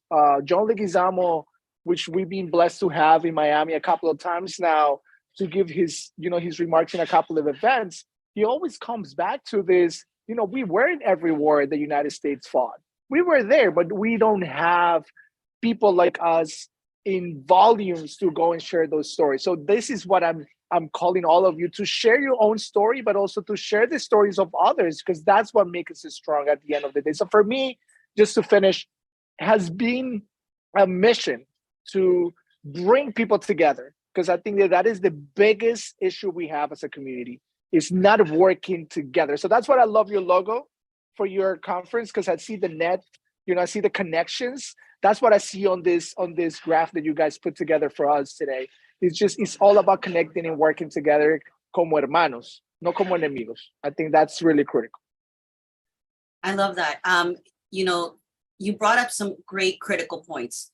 And Alejandra, I want to now push it to you to really talk about what are some of those cultural baggages, those things that we often don't talk about, because when we don't see ourselves represented in film, knowing that we fought war, like knowing all of these things, we have for many years, since up until now, have felt like we're not visible, and meanwhile, culturally, we feel we're part of this land, we're connected to this ecosystem, but we've been for so long been made to feel like you guys don't matter. And that has an effect on our mindset and how we perceive, how we show up in companies and organizations as leaders, the things that we choose to say and choose not to say. What can you call out all of those cultural, and I know you mentioned it in one of our cafecitos, but all of those cultural ailments, I don't know what to call them. We talk about cultural drivers, right? We talk about, and we've, that are the cultural narratives that are within our community and our culture. And we very intentionally use the word drivers at El Puente Institute and my organization, because we understand how those can push you for action, right? Or it can stop you from moving or making decisions or taking risks, right? So that's what we call them, the cultural drivers that we have as Latinos. And even though we have differences, because we have many Latin American countries that we represent, there is something about our history, right? And a religion that is present in a lot of our countries, right? That are the basis for these cultural drivers. So quickly, let me tell you about what we talk about: familismo, right? For us, familia is important. The unity, right? The group is important, more important than individual. So we take care of family, extended and immediate. We base decisions on family. We take care of them, right? We honor them. So that's a big decision. It's something that's going to make our decisions going one way or another. We talk about respeto. We are very respectful. We understand that, and we want to give respect to people that are older than us, right? That have been here longer than us, that have experience. So that's another cultural driver that can move us in one direction or might stop us from doing some things, right? We talk about simpatia and personalismo. They usually go together, right? That simpatia is that we like harmony. We sometimes avoid conflict. We like that interactions to be cordial, with good manners, right? We always talk about the one who is simpático, right? We like that. And personalismo is we like to develop these deep connections. We like to go beyond the surface. We don't like to stay in the surface, right? We like to have that simpatia to connect to people, but then we like to go beyond. We like to know people, what is important to them, what is going on in their lives. And sometimes when we don't have that, we resent that, right? Because we really want to go beyond that surface. And we also talk about machismo, marianismo, that are also very important cultural drivers, and that talk about gender roles and how they have been identified and how they have been conceptualized in our cultures, right? So all this, and there are more, but we usually talk about these six. All of this talks about how sometimes we show up in ways that might not be helping us, right? Because sometimes perhaps respeto makes us not speak up and not speak our mind and not debate others and not question others, right? Because we want to be very respectful. I noticed that a lot in the university when I was getting my PhD and people were debating right and left professors. And I was like, okay, this is different, right? Or we talk about the influence of marianismo, especially for us, for women, how we tend to take care of everyone, to mother everyone, to nurture everyone. And sometimes that takes over our time, our efforts, right? When we forget about our needs. So once we know more about these cultural drivers, like you said, once we know we can name them, we say we can tame them, if necessary, right? Or we can claim them as superpowers. Because the other thing that I want to say is that in these cultural drivers, we have a lot of traits that make us amazing human-centered leaders. And those are the leaders that we need now, the world needs now, right? So a lot of the things that others have to sit down in classrooms to learn, we have them as Latinas, as Latinos, right? Because of our cultural drivers, our cultural narratives. I love that. And I think through the course of the rest of our time, let's dive into how we can show up, knowing even when we call it and we know, okay, you know what, I know I should have said something at this moment, I know there's some cultural blocks, but how can we, and I remember a while ago thinking it's almost like we have to not be ourselves, right? And I know that that's not the way, but I mean, I think we think that way, right? Like, okay, we're passionate people, right? We're loving people, we're nurturing people. And yet, in this world, we have to, in order to survive, we have to adapt, other traits. We have to adapt to be more affirmative, be more actor-centered. How can we do that? Even when we call it out, what do we need to, what's the self-talk that we need to be telling ourselves to say, okay, you need to change, not be the opposite, but how you said it beautifully is see it as a superpower. And I know that could be difficult for a lot of people. I think that changes on industries. I feel that we have a male-dominated, business Wall Street culture, right? And women, Latina, or just women in general, or even Latino men need to adjust to that culture. It's really hard. So I think it goes into the industry. But to what Alejandra said, really beautiful, was that we bring these cultural things and we bring this awareness, and it's how we could use it to recognize that the organizations could use it too, right? So especially now when we're talking about DEI, right? It's like everyone is talking about it, but how many people are really doing it, right? And there's experts here. We have Lisette Ibarra, which is an expert on this, so she will maybe just grill me later on today. But just to finish, and I'll let maybe Frank has more thoughts about this, is for me, it's that I don't know if we need to change. I think that we have to learn the system, to hack the system. My wife always says that to me. It's like, we've been able to hack the system of building wealth, and now we need to start, as we now in the system need to start bringing that cultural. We need to bring that, sometimes throwing a Spanish word and making fun. And for me particularly, with this I finished, was hard when I moved here in the United States, because I was hugging everyone. I mean, in Colombia, everyone hugs everyone. And I remember that I went to my first boss at JP Morgan Chase when I worked at the bank, and I tried to hug him, and he just he did like this. Like, what are you doing, right? So I think that those are part of knowing when to use it, how to use it, respect the current culture, but at the same time, when you're in positions of power and you're in positions where you could influence the core of the system, then you plug your culture, you plug, the things that you could put in to bring more Latinos up the ladder, right, with you, and building up on the shoulders of others, like Frank said at the beginning.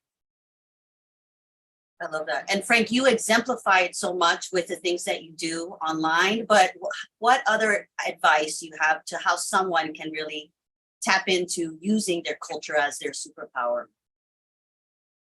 Yeah, well, it really all begins with education. I hear calling out companies and calling out executives, but here in the Silicon Valley, I'm a huge advocate for STEM and STEAM, and I challenge the narrative. I challenge the white executive to say, well, your dollars and cents go into STEM programming, but it's already at the high school level. We have to start it from pre-K to the 3rd grade to the 4th grade, because what happens in STEM, especially in mathematics, many of the families in California alone, we're at a percentage of close to 39% that's comprised of Latinos here in the state of California.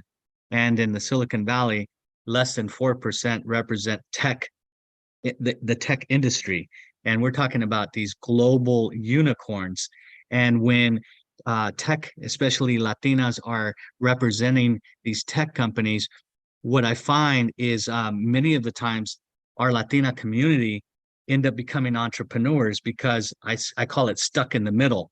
They don't propel higher than a middle management position. So this is why you see the fastest growing segment of entrepreneurships from Latinas, because Latinas are the most bold composition of our community. Latinos, we're a little more tentative. So I, as a father of 3 Latinas, applaud our Latina community. And I think one of the things that we have to do is really encourage the Latina entrepreneurs and Latinos to become venture capitalists, save money, invest, and then build a portfolio. And then from the portfolio, you look at talented Latinas or Latinos to really start their business and grow these companies into unicorns, so we don't have to rely on the white executive to write the check. So it's up to us to write the check. We are strength in numbers, and when we challenge and we are bold and not afraid, we succeed. And today, just this morning, I got up really early for my first opening keynote, and it was 7 a.m. my time. And so one of the things that I mentioned that's very important that I had folks buy into is, let's do without the word imposter. Imposter syndrome, let's squash it. We are not imposters. We are the force. Let's not walk into a room feeling that imposter syndrome. We are not imposters. So I really want everyone to leave with the fact that we are competitors, we have passion, we have pride, and the cultural piece of it. Let's not mention food and música. We understand food and music. Let's talk about our thought leadership. Let's talk about our storytelling. Our storytelling is our superpower. Our dichos, our quotes, are our superpower. We are the ones that should have created Twitter, X, now owned by Elon Musk. We are the ones that should have created Facebook because we have the most connections of any other group in the nation. So let's stop relying on other people to create our story. Let's be our own, like be your own, to really propel each other, unite, bring people together, and really accelerate our community. I love that so much. You dropped so many things there. Number one, the boldness of us. Number two, we should have created these companies. I bet you the idea was created inside of a Latina somewhere, right? Or Latino. Oh yeah. Right? But Walking into a taqueria and then saying, "Oh my goodness, I'm going to create this idea." Yeah. But the execution is halted because of cultural beliefs potentially, right? Like, so how can we bring out all of those people to, to start feeling and believing that their ideas are worthy of execution, and finding and going out there and networking to meet the right people that are going to invest in those organizations? I think that is a lot of what we are missing, is having those connections. I mean, they're available, right? It's about being out there, but go ahead, John. I want to go, Frank. Go, Frank. No. John, I'm getting all fired up. It's so exciting. Let's go. Man, Let's Sandra, go. I love it. Sandra, you're a great moderator. So yeah, no. The thing that the two terms that I really fought for, and I challenged. She's really influential. Her name's Lily Gill Valletta, and she works on Fox as a contributor. And I told her on one of her posts, and Sandra knows I love to challenge our community because that's what it's about. I said, you go back to that desk and let them know to never, ever use the word illegal alien. We are not aliens. Now let's go to the table and let's challenge each other and say, let's not use imposter syndrome. Let's stop it. So that's all I wanted to say. And we have a lot of those things. We have them in us. It's not like we have to go and get things from somewhere else. We have in us a lot of that power, a lot of that boldness, because look at what we have done, right? So it's there already. It's just a matter of finding it and cultivating it and honing those skills that we already have. And that is part of our heritage, right? Of our culture. So we just have to go there and find those things. They're there already. John. I just wanted to maybe break something here, because I want to be completely transparent, honest about this conversation. And I think that we have not done, besides what the VC comment of Frank, it's right spot on. We could build our own wealth with the people who have the money to build our products and our companies and build up. But I have to tell you something. Every time that we have an incredible program, every time that we have a great organization out there, we find a way to not let that organization be successful. I think that is one of the biggest issues we have as a community. And then there's other individuals who build incredible organizations. They have the potential to transform the way that people see Latinos, and they take it for their own grief, if you want to, their own benefit. And I think that is where we need to work on. We need to work on working together. And I mentioned this story to many people that knows me from a long time. It's that when I was here in New York, I went in and got invited into a meeting with the community from the Dominican community. And they told me, come right here, learn what the Dominicans are doing in New York City. And they brought me into this luncheon where there was a bunch of different people, politicians, community members, non-for-profit executives. And they pointed to this kid, last name Espaillat. They said, that kid is going to be the first congressman that was born in the Dominican Republic, and we're going to make that happen together. Everyone here in this room is going to rally up, and we're going to get that kid to be the next congressman. Guess what? First, undocumented congressman from Dominican Republic, it's in the federal government, it's working in Congress. And so I feel that, adding to what Frank is saying, adding to what Alejandra is saying, we need to work together. We need to work together. I cannot emphasize that. That is my conclusion of more than 20 years in the United States, is that if we see United Latinas taking on this every year, busting their asses to put these conferences together, become a member, donate, make sure that you are on their posts, make sure that you share their stories, make sure that you support them. In any other organization, I'm dying to go to your conference, Frank, but it's far from me, but I'm going to go soon, but I'm going to go to that conference. We need to support each other, because that's how we build up the network. I think to Frank's point, and with this I finish, we do have a huge network of people, but we all in separate silos. We all in separate silos with that little network, and we have not been able to work together. So my invitation again, let's support all these organizations, our chambers, our non-for-profit organizations, our leaders that are running for office, everyone. We should be just one. So yeah, that's my message. Just let's try to work more together, because there's definitely some issues with that. I don't know what it is. Try to figure it out. Yeah. Yeah. And reach out and insist and connect and insist and connect. I think that sometimes it's going to take some effort and intention, but definitely that working together is going to be critical. And I always talk to my clients as like, reach out, network, but reach out more than once, really connect so we can really make these dreams a reality. I love that. I love that. And I just want to end with one word from each of you of what leadership means to you. We'll start with you, John. One word. One word. Yes. En español o en inglés? Both. Together. One word that leadership means, I guess is enlightenment, right? Enlightenment, like show, tell me, illustrate, give me, guide me, right? I think would be a lot of those words, but. Amazing. And Okay. I'll end with you. For United Latinas, unity. Mm-hmm.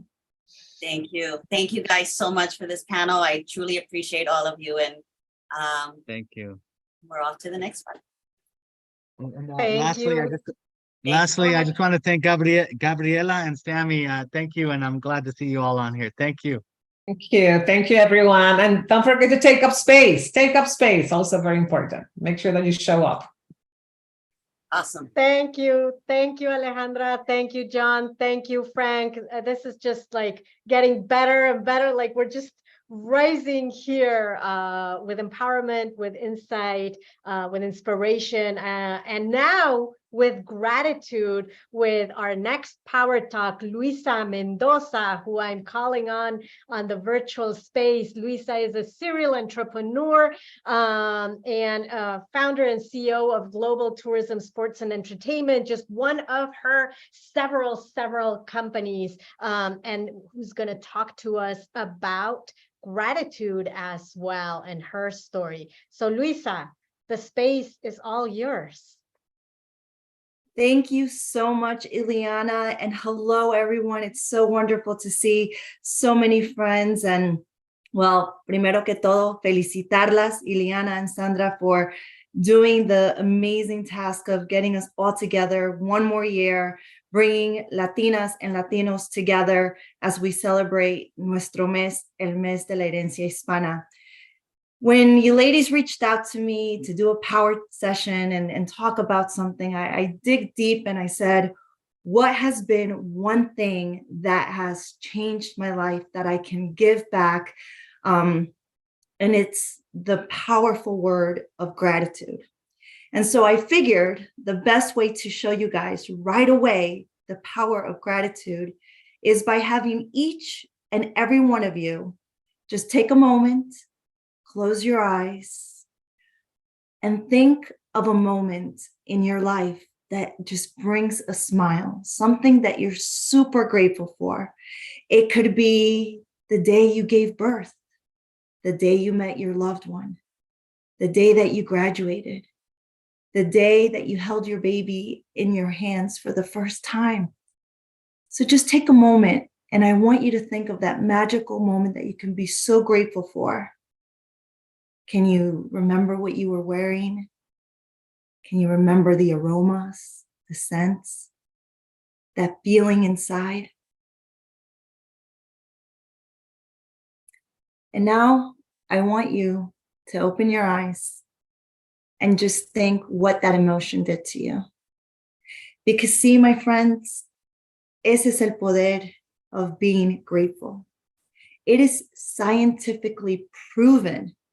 Harvard studies have shown that being grateful actually rewires the brain.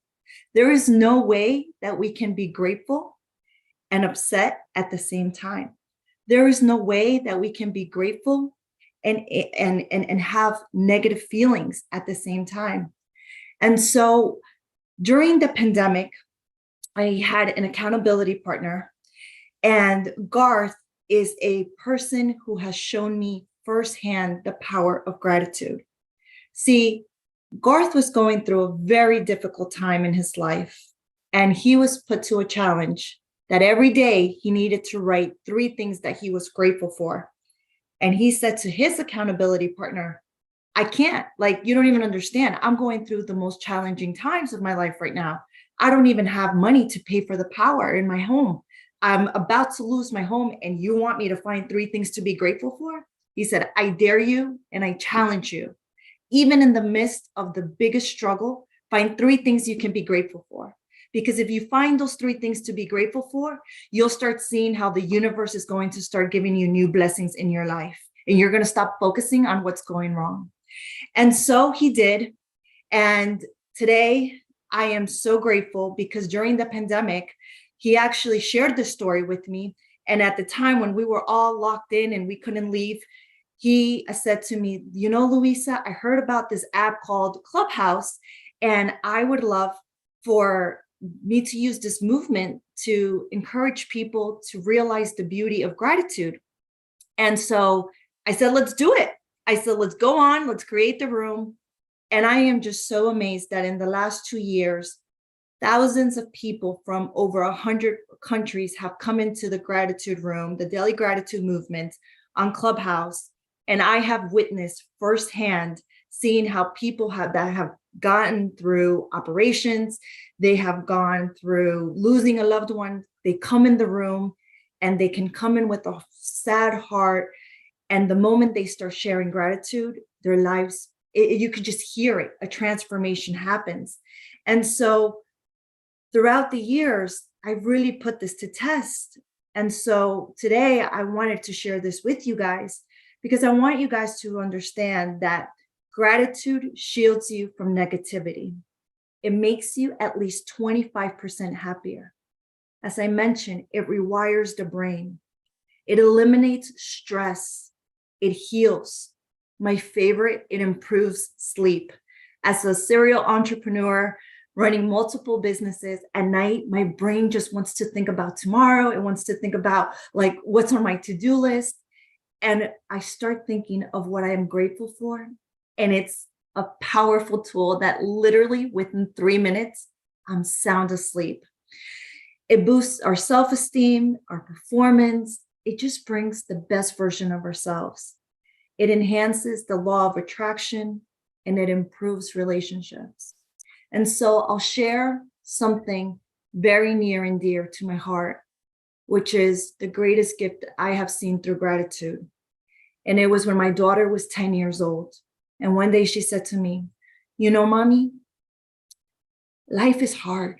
And I don't think you will ever understand what I've gone through. And I said, why do you say that, baby? She says, your life is perfect, mom. You have the dream job, the dream house, you have the perfect body. And she just was going on. And I said, and why do you find your life to be so hard, baby girl? She said, mommy, because you'll never understand. See, the truth is you still have your mom and your dad who are together. But me, on the other hand, mom, you and dad are divorced and you will never understand that. And I said, you are absolutely right, baby. But I want you to understand, one, my life is not perfect. It's just I'm grateful for everything. See, I could sit here and complain and say, oh, poor me, the only single mom on the block. But I'm grateful that I can afford this beautiful home. And although I'm a single mother, I get to share this home with you, with grandma and grandpa. I got to buy this house for you guys. And so we're talking and I say to her, I go, well, here's the thing, baby. Yes, mommy and daddy, we decided to go our separate ways. But we're Team Ariana. Your mom and dad still love you. We're part of your life. And I said, I want to encourage you to do this. Let's just go through all the things you're most grateful for. And she's like, I'm grateful. I can walk, I can talk, I can see, I can, she goes on and on and on and on and on. Well, by the end of the conversation, she says, mom, you're right. I have so much to be grateful for. Mom, I think what I'm going to do is I'm going to shave my head to donate my hair to kids with cancer. And I was like, whoa, that was not the purpose of this exercise. But I said, Ari, if that is what your heart is leading you to do, here's the deal. Big decisions in life, we don't have to make those decisions overnight. Let's think about it for 1 month. And if 1 month you're still committed to doing that, we will do it.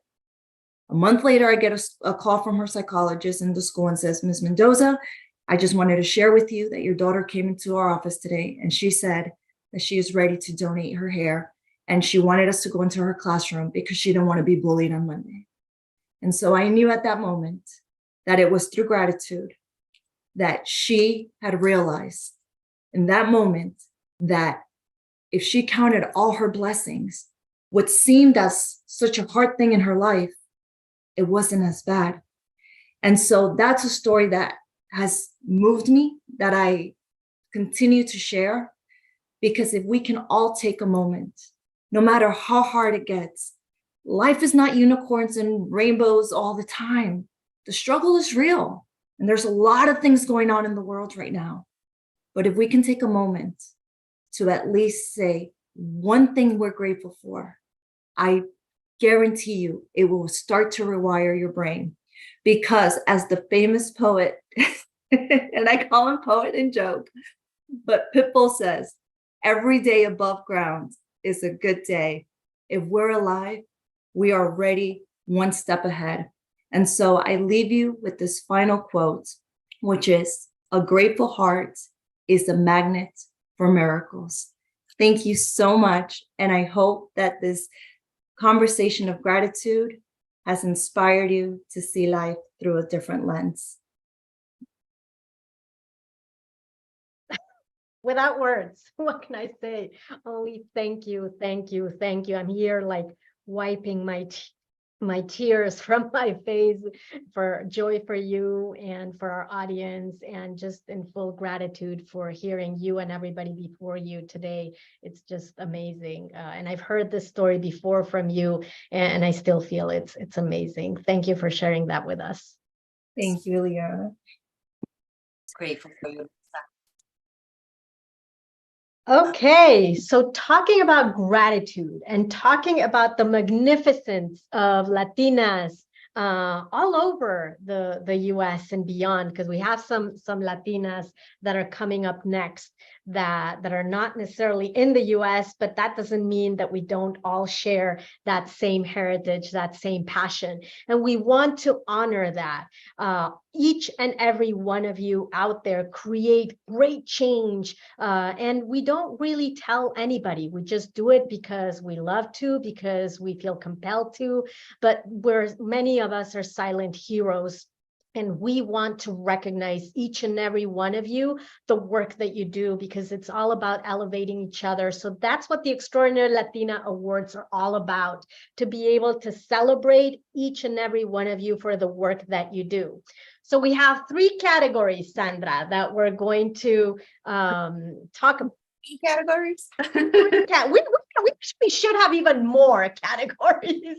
But for this year, we have 3 categories that we're going to celebrate. And I want to share, let me put my screen here, because we're going to share the first category for the Extraordinary Latina Awards this year. And this is about amplifying voices. So let's see the nominees for this category.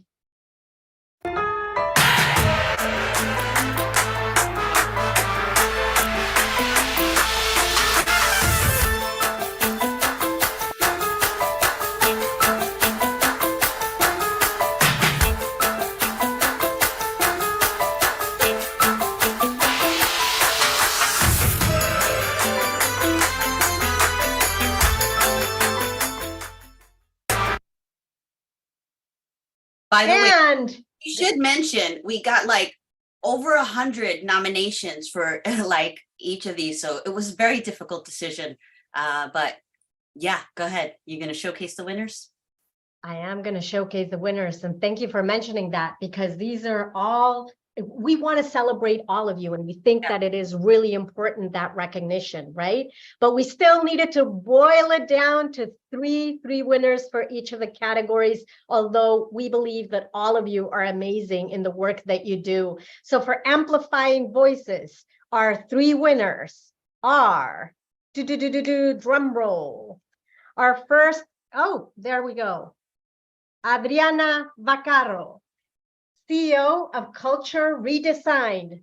Thank you, Adriana, for all the work that you do. Congratulations.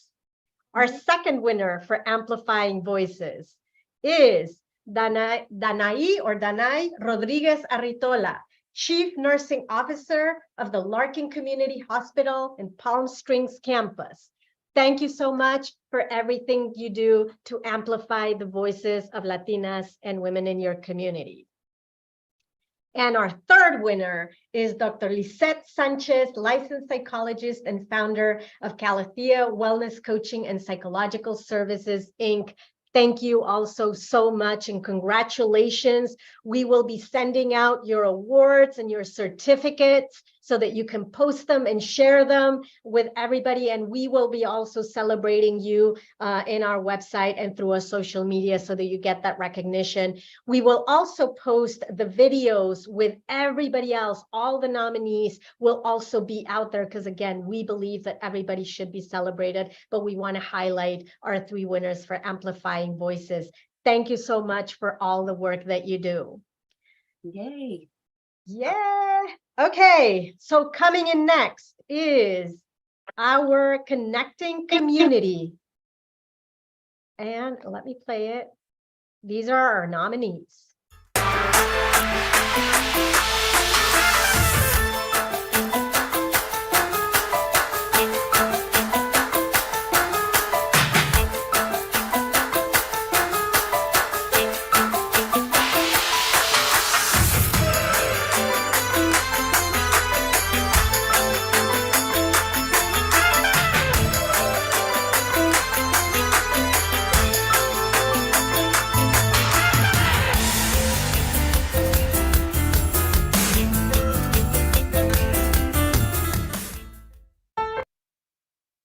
Congratulations to everybody. Go ahead.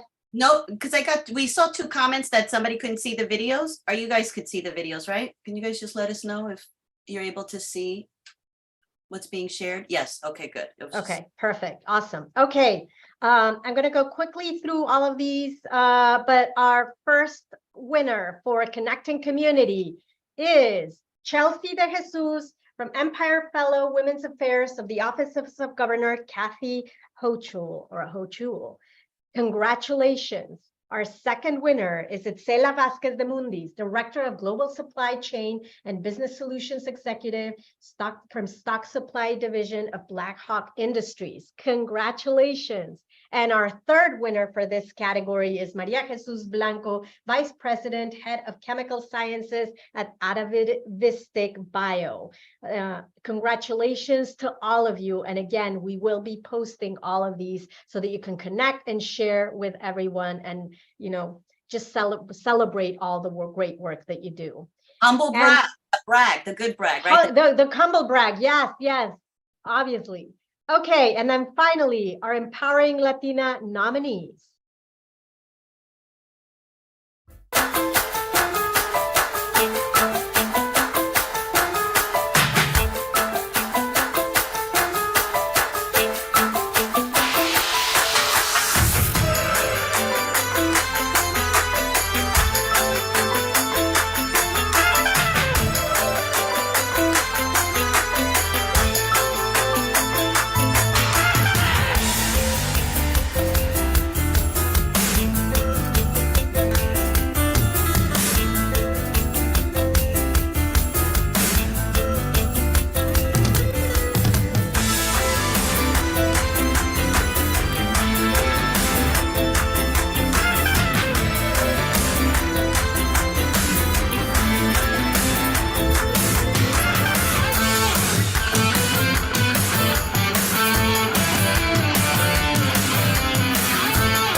Awesome. Congratulations to every nominee in this category. And our winners for this category are Estrella Cerrato, founder for Cafecito con Estrellita.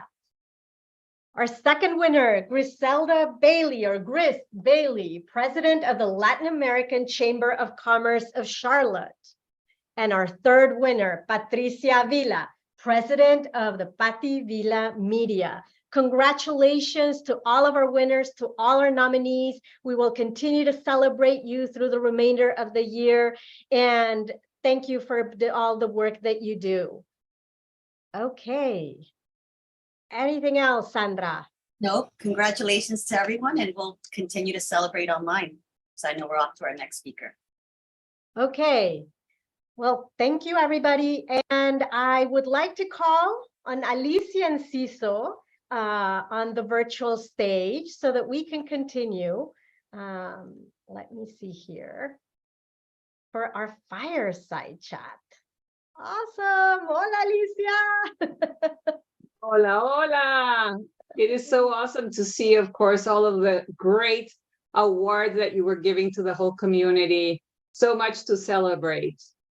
So much to celebrate, and we don't celebrate enough. We just do what we do. So we think it is important that we highlight everybody. So congratulations. Alicia, we've known each other for now a couple of decades. I'm not going to say how many. Since we worked together in Mexico and Procter & Gamble, and to me, it's just been so inspiring to see, your career and the impact that you've made, not only as a Mexican, but as a woman, as a mother, as a leader, and seeing all of those accomplishments, not only professionally, but also the impact that you've created along the way. And one of the things that I hear often in a lot of these spaces is that there's not enough Latina leaders, in those executive level. And that makes it very hard then to imagine if it's even possible for us to get there. And I couldn't be more honored to know you and for you to be here as, one of the few that have made it to that place. But I know that you're just opening the doors for the rest of us to follow. And I just want to do a quick recognition as well, because you've been nominated to the most influential 100 Latinas by the Latino Leaders magazine, and also named the Latino Marketeer of the Year by the Hispanic Marketing Council. And now you're on boards, and I know that that's going to lead to other paths. So thank you so much for all the work that you do. And I know that a lot of this has to do because of the risks that you've taken throughout your career.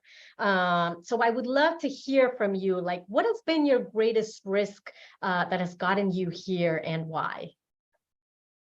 Ili, well, again, first of all, thank you. Thank you for being here. I celebrate all of you today, of course, in this wonderful time that you're having, that you have put together for everybody.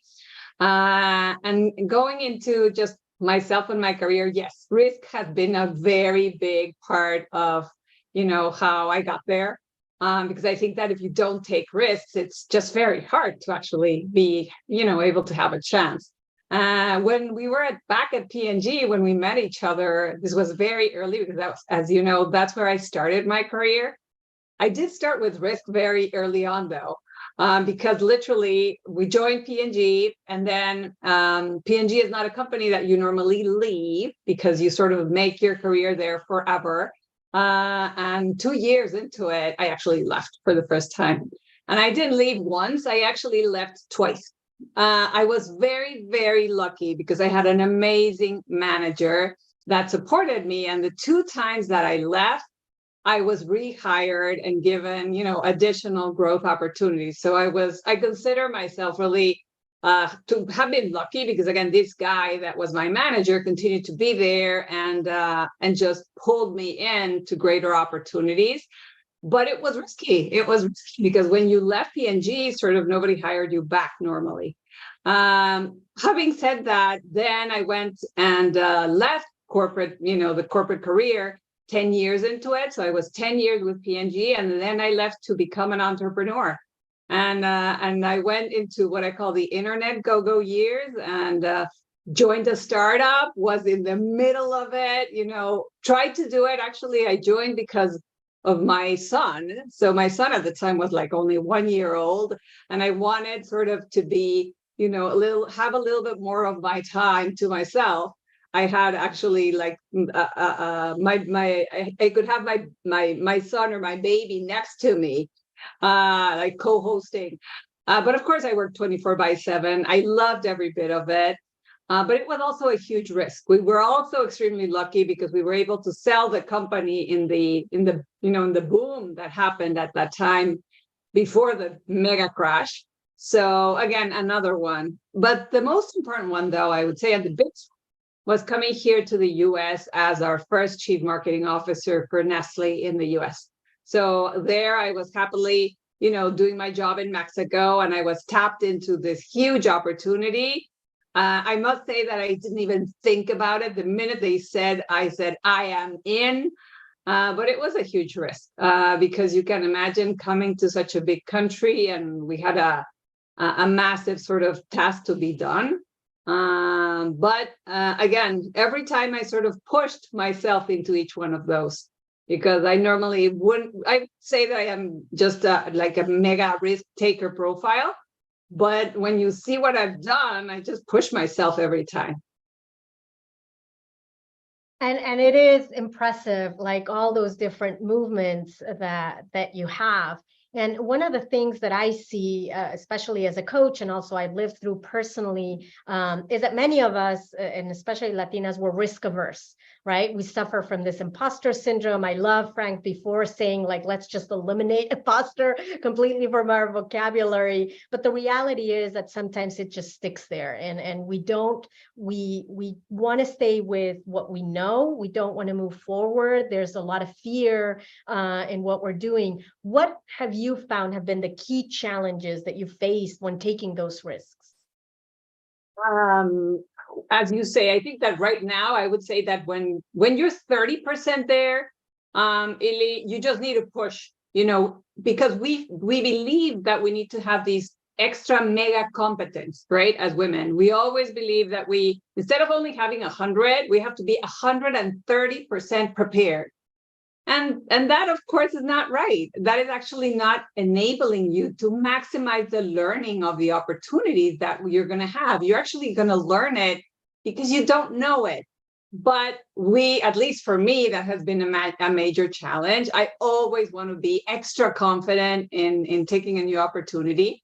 So again, what I think I've learned over the years is to, again, push myself through it, even if I feel that I am, concerned, or that I would love to be extra mega more capable. My husband always tells me today that sometimes his friends tell him, at least he needs to learn more. And I'm like, yes, I do. And now that I just joined the boards, for me, it was yet another one where I said, oh my God, I've got to learn everything about this.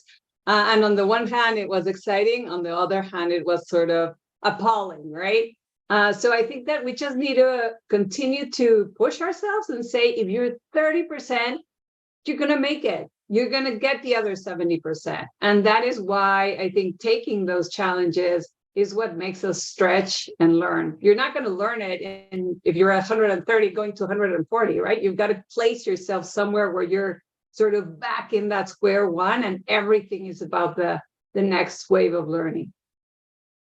I think that's really important what you mentioned, because there's this perfectionism that happens. And I've heard a couple of people out there calling themselves recovering perfectionists, which I just love the term, like Paulette Pinero, one of our dear friends. And, we do hold ourselves to these incredibly high standards that we don't hold others, towards. Like we actually are very, I don't know what the word is, but like when others hold themselves to those standards, we actually tell them, no, it's okay, like you're good. But for us, we have these incredible high standards, and then that impacts us in the ability for us to take these risks or to have the confidence to move forward, because we're not at checking all of those different tasks off the list, or all those things that we need to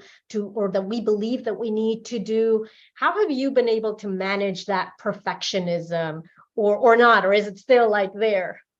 Oh, no, it's there. It's absolutely there. I think it's something that I manage every day. I would tell you that my husband, my partner, has been tremendously helpful, because he's the one, as a guy, that always tells me, Alicia, no, it doesn't need to be perfect. Good is good enough. Just go, right? Because I always feel that, there could be more. There could be, it could be even better. So it is something that I deal with every day, Ili. At the same time, I must tell you that I think over the years, I have become a little bit more comfortable in terms of saying, it's okay. It's okay. But it is something that I work on every day, because I think that, again, I think we're programmed as women, since very little, to have everything, our rooms, the way we play, everything is sort of perfect, right? So, and so we take it to the workplace, and we then need to sort of unleash ourselves of that, because it is something that is absolutely self-imposed. When you see yourself, again, many of you, of course, are managers, are leaders.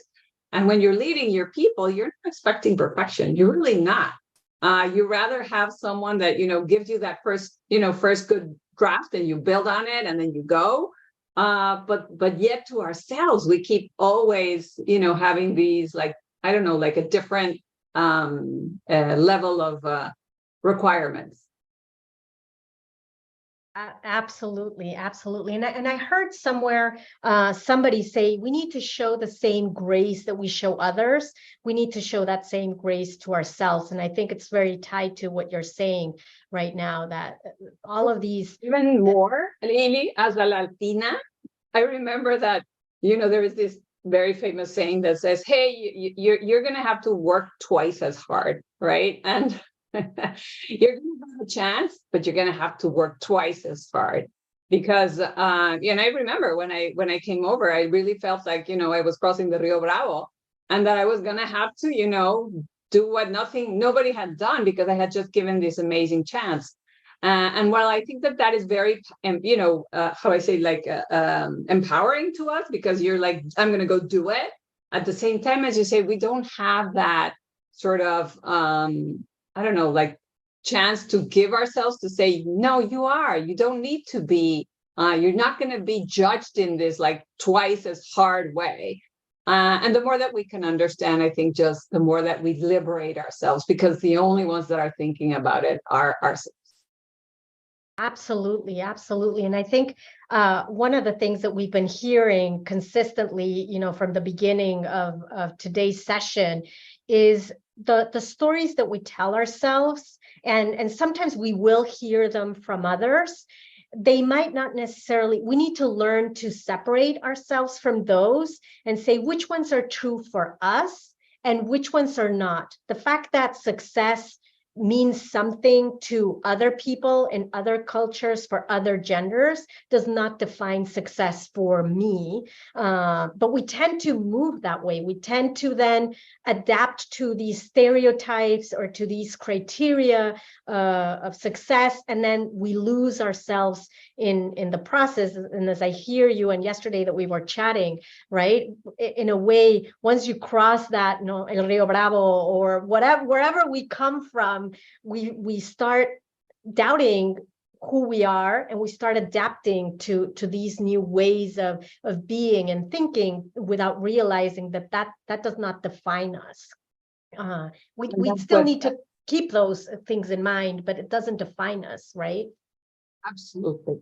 I love, by the way, the name of the sort of the topic today of being your own, because this is exactly what talks about it, Lily. As you say, and for me, of course, I think we're a little bit concerned, right? We have all these great expectations. So I think that it is hard at the beginning to be your own, because all you want to actually do is sort of fit into this new world. But actually that is such a mistake, because when you're strongest is when you're your own, when you're standing in your own feet, when you're, when you're finally comfortable in saying, yes, this is how I am. And yes, I may be Latina and I love people and that's fine. But the faster you can go and stand on those, sort of unique traits that you have, actually it's an accelerator. But it is, again, at least for me at the beginning, it was really hard. So over the years, I think it's something that definitely I've been able to do much more, and that I encourage everyone as much as possible to be your own and to enable others to be their own.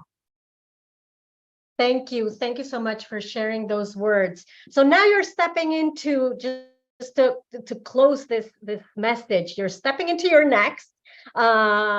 What's in there? What's that next risk, and what's your expectation, and how can we learn from all of that, that to those that are still like in that growth path?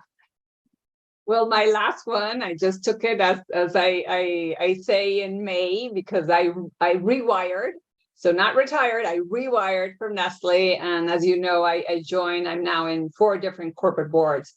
And so it is a next frontier, Ili, and yes, I'm hopefully opening La Brecha for many more, because as Latinas, we still have much more to do, even at that level. And I hope to be, of course, just opening the opportunity for many, many more that continue to grow into that path. So yes, that is the last one. And I'm still in the, not even 30%, probably I'm at 10% on that one.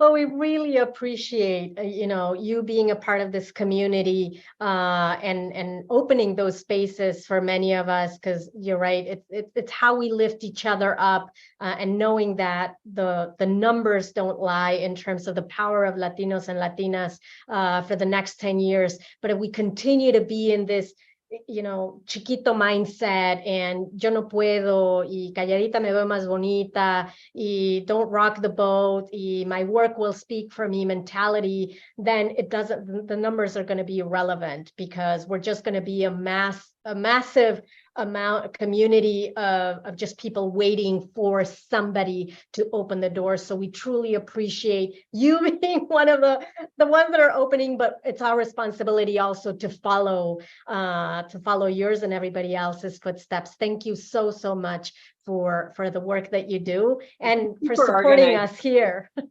No, thank you for organizing this for everyone, y a todas a brillar. Absolutely. Muchísimas gracias, Alicia. Ciao. That was okay, Sandra. All right. So how are we doing? We are doing great on time, and we're ready for our next Power Talk. So I'm excited to introduce our next Power Talk speaker, and that is going to be Ana Jimenez. I'm going to, yay, you're on. Ana, the floor is all yours. Welcome. Awesome. Thank you, ladies. Sandra, Ileana. It's such an honor and a pleasure to be here with all of you today. I'm excited to be able to be part of the Be Your Own conference and United Latinas in general. Today, I want to talk a little bit about blowing past your comfort zone, and what does that look like, and what does that mean, and how you should be really true to yourself. So we'll talk a little bit about getting comfortable, being uncomfortable, being fierce advocates of each other, and then embracing embracing your authenticity. When it comes to getting comfortable, being uncomfortable, when I talk about this and mentor women around this topic, they're like, Anna, what do you mean? How does this play out, right? And so think about, what do you do today to build mentorships, to mentors, to build sponsors, to really strengthen those relationships? And who are the relationships that you're trying to develop? Are those inside of your organization? Are they outside of your organization? And what are the steps that you're doing to truly create a space where you can be honest and vulnerable with the colleagues or your friends that you're meeting? And so think about the fact that You know, when you go out there and you're having various, you know, just company-wide events, and you're seeing other people that are there, and who do you tend to sit with, right? You tend to just stay with the people that are in your department, that are you immediately, that you know. And getting comfortable, being uncomfortable means go outside of your comfort zone, talk to the people that you don't know, talk to the folks in other departments, get to know who they are. Something that happened to me early in my career was because I did that, because I was building these relationships with people, when there was later on, when there was a reorg, I was able to be lifted into another role because there's other leaders who knew of me, who knew about the work that I was able to do, and who knew how capable I was in order to meet the business demands. And so it's super important to really strengthen and focus on those relationships. In addition, it's important to also just be fierce advocates of each other. Ladies, I know that we are, you know, sort of behind the scenes and sometimes, you know, out in social media, we are just being there and just supporting each other. But how are we doing that inside the business? How are we doing that in the places that matter? When you are in meetings and conversations, especially with senior leaders, are we creating the right space so that people's voices can be heard? Look around and see who's talking, who actually feels like they have a safe space to share their thoughts and opinions. And oftentimes us women who are leaders need to sit back and just, you know, just create the space so that other voices can be heard. I think that that's something super important that we need to be able to do more and more about. And then when you think about embracing your authenticity, the folks that know me, they know I'm super proud of being a Latina woman, being an Afro-Latina, someone that was born in Puerto Rico with parents from the Dominican Republic, been in Boston for a very long time. I live and breathe being Latina, you know, Puerto Riqueña, Dominicana. That's who I am. And so when you think about walking into organizations, walking into spaces, how do you do that in a way that you can still be true to yourself, but you still can get the message done and still have your peers look at you as an established, seasoned executive with all the years of experience that you have? And so we need to lean into our expertise. We need to be able to think about all the various things that we're doing and be confident and let our experiences speak for themselves, right? Oftentimes I hear from people, you know, and I didn't think I could step into that, or I didn't think I should raise my hand and go for that promotion, or other people thought I should go for that promotion, but I didn't think I was prepared. And we've heard a little bit about this already, right? But you should absolutely, whether you think you're prepared for something or not, just step right in. One of the things that I always hear people say is just say yes. Just say yes, because what's the worst that can happen? You may learn that you stepped into something that you may or may not like it, but you've learned that you didn't like it, right? I took on a role a number of years ago and I led a very small quality assurance team. And I said to myself, you know, I want to build something from scratch. I want to start from the beginning. And guess what? I realized that I didn't like it. I'd rather have the larger teams. I'd rather have those, you know, global organizations. I'd rather be focused on transformation, right? On taking a team from where they're at, looking at how I can make them more efficient, increase quality and reduce costs, and focus on those transformation measures. And so that was something that took me stepping into a role where I had to build something from scratch to be able to realize that I do much better at doing transformations, right? Because that's where my passion lies. And so as being able to say yes allowed me the opportunity to recognize and learn something about myself. You know, mentors and sponsors are key, are people that we all need to have them.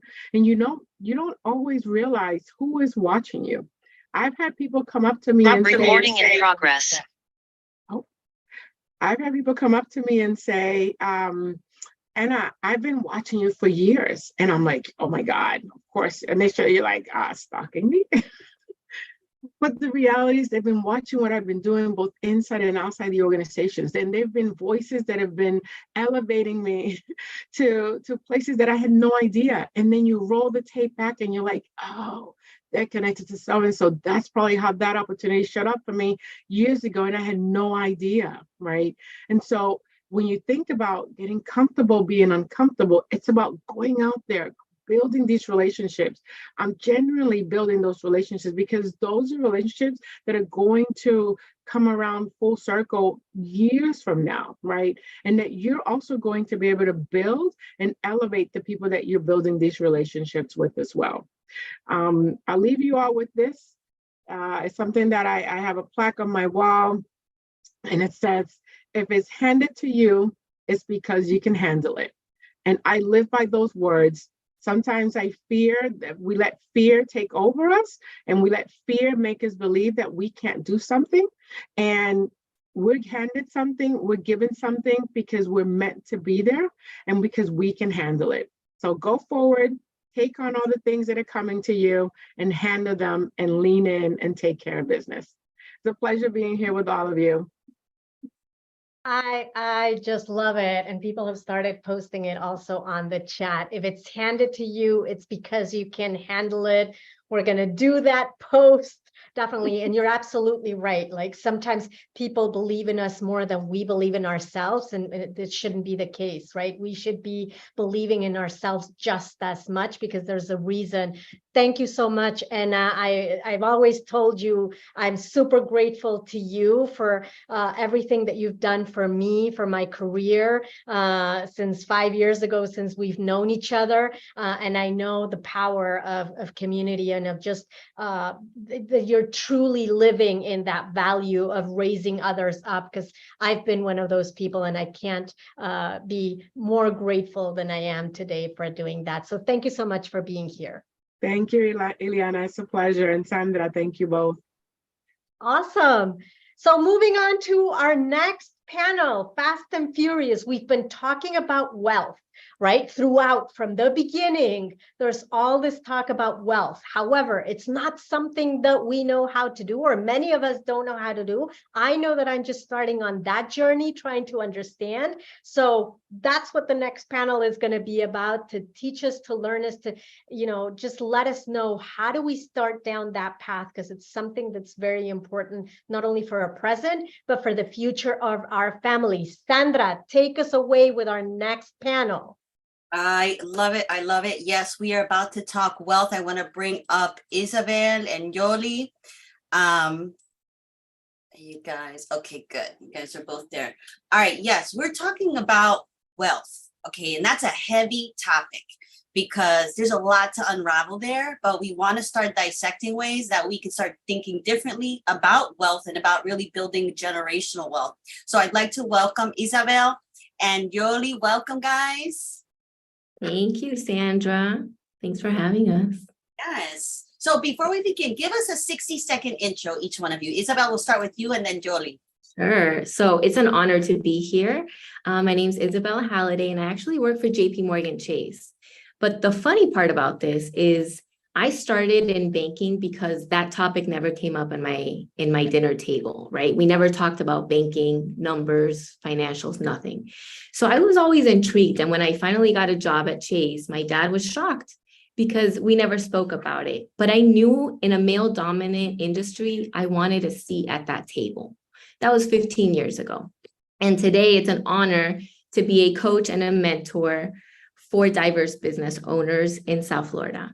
And that particularly means Latino women or entrepreneurs. So, it's one thing to coach, but it's another thing when I'm coaching people like me in my language. So, it's an honor to be part of this program on behalf of JP Chase.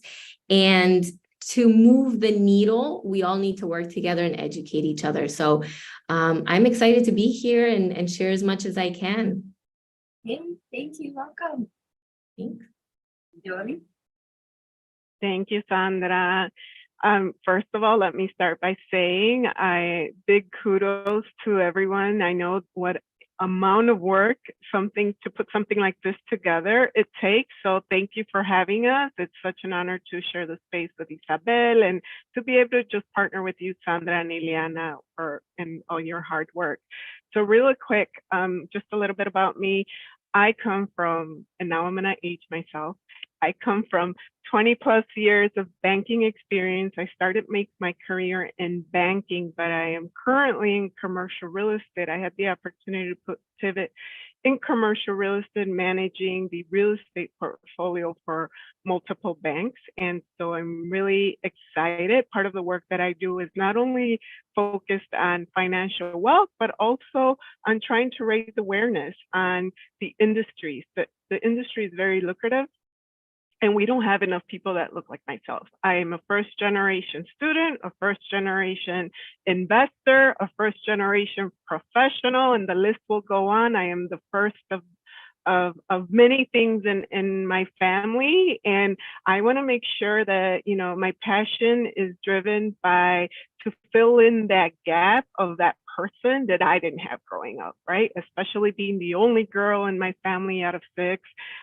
There were a lot of firsts as a Latina, and there was a lot of things that I often reflect on, oh my God, if I just had a person that could have guided me, right? And so that's what drives my passion, and that's why I'm happy to be here. I love it. I love it. Thank you. And I'm sure a lot of people are feeling that way, right? If we just only knew what we didn't know, then we'd be in a different space right now. But yet we have this space now, so we can now move forward. So I love it. So many of you in the audience, you're either an entrepreneur, a small business owner, or you have a side hustle, or you're a professional in career. So we got 2 professionals that could really tap into helping us, kind of unravel that. And how do we start? Where do we start? So I want to start with this question, because this is a question that I always have, because these numbers are true. Is the very top question, which is we found out through data, right? Latinos are contributing $3.2 trillion to the annual GDP. We are spending money.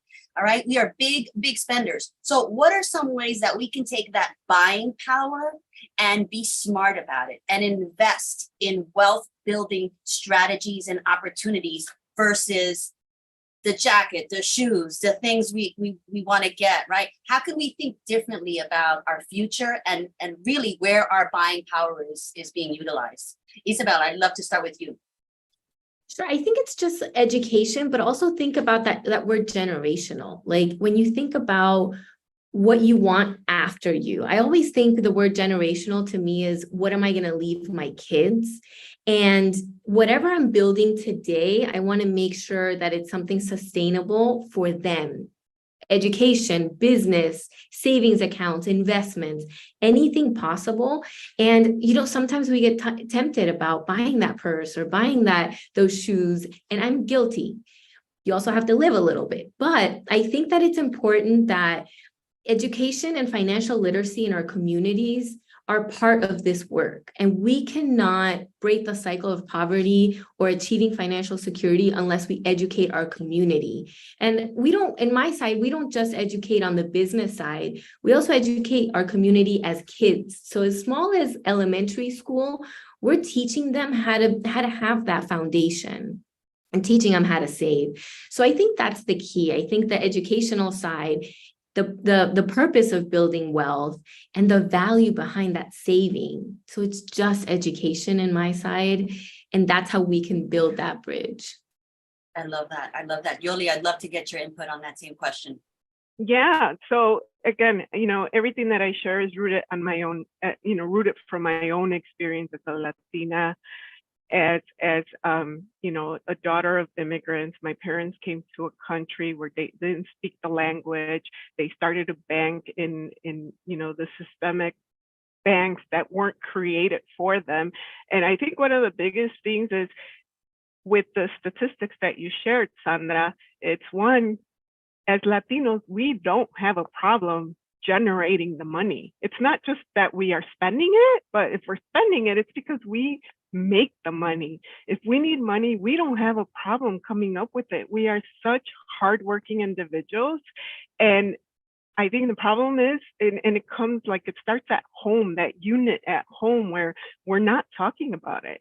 I, just not long ago started the conversation with my parents, and they've been in the United States for so many years now.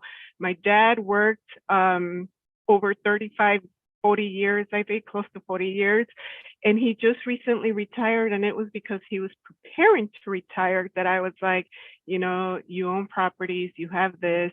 We really need to talk about this. I know we don't want to talk about it. We don't want to talk about dinero at the table. So we don't know what's going on. So outside of like the financial literacy and yes, trying to have it more in schools, we also need to like be trying to have that conversation at home.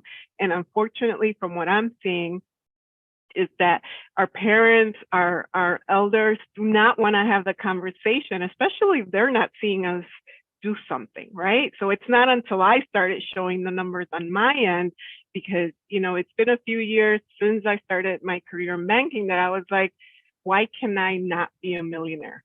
And now my mindset has shifted to, wait a minute, I don't want to be a millionaire. I want to be a multi-millionaire. And these are the conversations that we need to be having with our kids and with our families. So when I started having this conversation with my parents, like, hey, if we don't talk about what your finances look like, where is your money going before you retire, I just also want, and you have to almost put it in layman's terms, break it down to them. I want you to understand, I have 3 children, you have 3 grandkids that you adore, that if something were to happen to you and your assets go into probate, I have to go out of my way to find an attorney. You know, it's going to cost me money to try to gain access to that, which all of that can be avoided if we sit down and have the conversation and make sure that you have a financial plan in case something were to happen to you, but also to make sure that when you're retiring, that you can retire and enjoy life and not return to work in 2 to 3 years because you realize no me va a alcanzar el dinero, right? So I think having the conversation and talking about it and just finding ways to get in there and promote the conversation with our families, which I know is not easy, I think would be valuable. Yes, I love that. And I love one of the comments, no gastes el dinero, no dura para siempre. That's some advice given by parents. And we do have that mindset, which is a limited scarcity mindset, right? So, you know, it's the unraveling and starting to shift that. Isabel, on a business side, what are some strategies entrepreneurs, first of all, need to know about so that they can tap into, right? Sure. So it's so important, number one, that we tap into our cultural strengths. That's one of the topics that I cover with all my Latina entrepreneurs is tap into that, get certified. It's a great time to be Hispanic because everything is DEI. You know, how can we help our culture? So it's a great time to do it. Networking. So build a strong network and make sure even like events like this, like we're all going to connect via LinkedIn after this, and something good will come out. Learning about funding options. There's so many options. In my 15 years in banking, I've always done commercial lending, and understanding what that system and that process looks like, somebody holding your hand and educating you is so important when it comes to that. Education and training, that's what I do. That's my passion. I do it one-on-one or in workshops, group settings. And the more I can educate, the more I feel like the little me, the mini Isa when I was a kid is just like, oh, I get it. Oh, I'm helping somebody else. So I always reflect and like see the little me that I wish I would have had these conversations or this education. Do your market research, create a business plan or a canvas. I always tell everybody, sometimes we forget or we skip that part. And it's so critical to have the roadmap on a piece of paper because it gives you that power of, I need to adjust this. Oh, look what I thought was 6 months ago and look where I am today. So all that's so important. Embracing technology. I tell everybody, embrace it. It's okay to use ChatGPT, platforms that are offering you this help or education, and always be resilient. You know, sometimes we have to pivot and change. I've seen so many Latinas on the chat today say, I'm an entrepreneur and I don't regret it. You know, hard days will come. Sometimes we need to have the hard days for the better days to come, but it's important that we embrace those. And we're powerful. We can be moms working, have a family, take care of our parents, cook dinner, I mean, we can do it all. So if you need to have 2 or 3 sources of income, you will eventually get there and you'll see the benefits reap off from that, that resilience and making sure that your business and your foundation and the education will pay through. I love those strategies. Those are so important for us to always keep in top of mind. Jolie, would love to hear from your end. What are some strategies on the individual side? What is it that we don't know? What don't we know? And there was a conversation I was briefly having with you about my son, and he was asking me, what do I ask a financial professional? And I'm like, I don't know. Ask them, what is it that you don't know? You know what I mean? Like, we don't know what we don't know. And because of that, he's afraid to have the conversation because, like, I don't want to look like stupid or anything. And I'm like, well, when do we get ourselves out of that so that we're not in that place anymore, right? There's a lot of people that just feel like, I don't want to ask those questions. I don't want to speak to a professional because I'm going to sound, inefficient. I'm going to sound like I don't know what how to handle my life. And this could be a 50-year-old woman or, it could be anyone. What do we need to know to ask? What are the questions we should start? Well, how should we look at money when it comes to that? So my suggestion, I would say advice, because I it's all for educational purpose. And I want to see that disclaimer in the beginning because I know that it's all educational purposes. So the things that we say or funds or different things that we talk about, obviously every individual is unique and has their own story. But yes, absolutely. And I think you really hit the nail on the head. It's not one size fits all, right? It's very important that we understand what takes up our financial home. I always say, look at your financial plan like a house, right? Make sure that you have, what do you need before you start building your home? You need a foundation. Well, in our case, especially if you have dependents, your foundation would be life insurance plan. One thing that I really love about a few other countries that I kind of wish we would in the US, because I think it would really save us a lot, is in other countries, before you purchase real estate, like when you purchase your home, you have to purchase a life insurance policy, because if something were to happen to you, that policy would cover your mortgage, right? Would cover your home. And I think it's a great idea. And in our community, we do not like to talk about life insurance, right? The idea of I'm gonna not be around, like the idea of death. Like I remember when I would bring it up with my parents when I was much younger, the first thing they'd say, oh my God, luego me matan. Like, what are you thinking? Trying to talk to me about life insurance. And it's so common in our community. But again, it's because we come from countries where we didn't talk about life insurance. We didn't talk about the stock market. And so it's very important that we try to educate ourselves. I know Isabel mentioned ChatGPT when it comes to entrepreneur, but even for us as individuals, ChatGPT, if you don't want to feel ignorant to a topic, ask ChatGPT a question, and at least it'll get you started.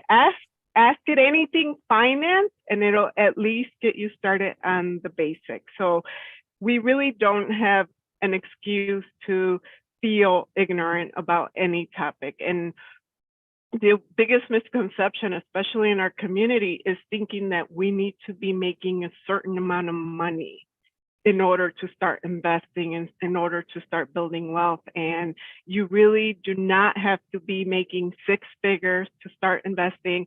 I've sat down with individuals who I've coached that are making $50K a year, which for me in today's, economy is like, oh my goodness.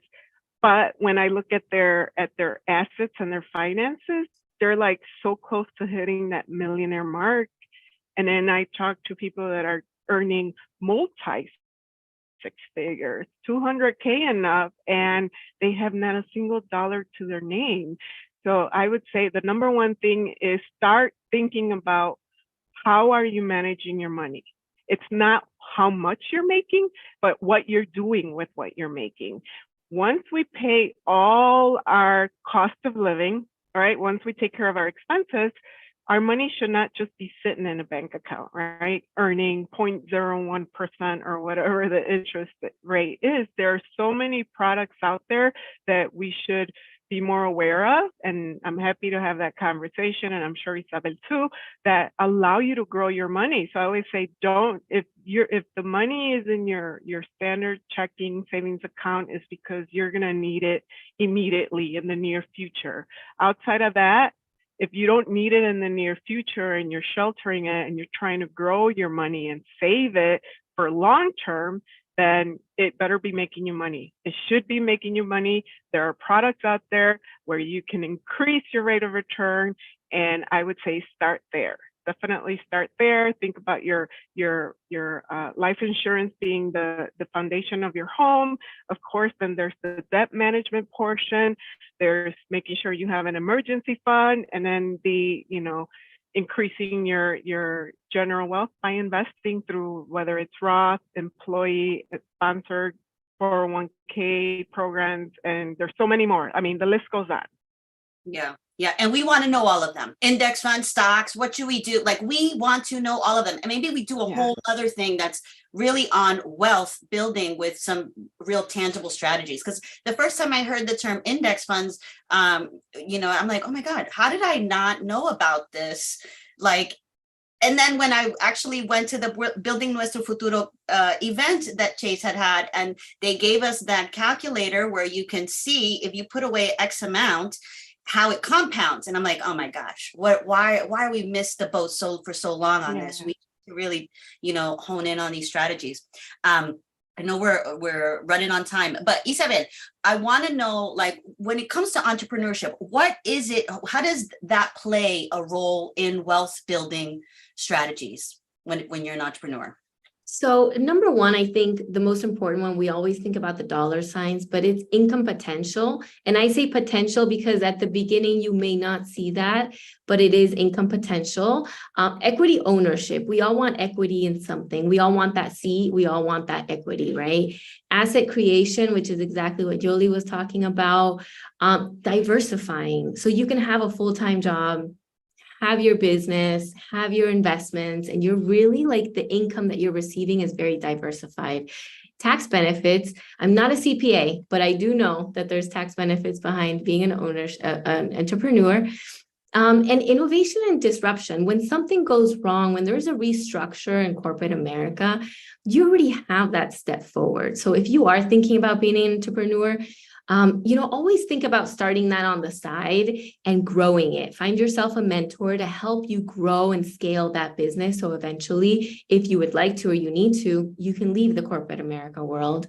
And legacy building. Like I said, for me, it's generational legacy. Always think about that business. When you're ready to exit, consult with a certified exit planning advisor to better help you, whether you're going to transfer the business, give it to your kids, sell it, or what you really need to do. And you don't want to do that too close to that point.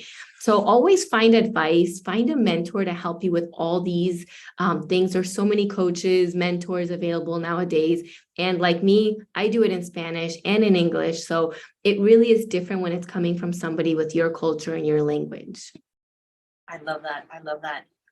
Jolie, for you, and I know we're running on time because what are some strategies that we need to know about just as individuals? I know we talked a little bit about some of them, but what are some strategies that we need to know as non-business owners, let's say corporate America or professionals? To build wealth, I would say number one, just like you need a business plan, create a financial plan.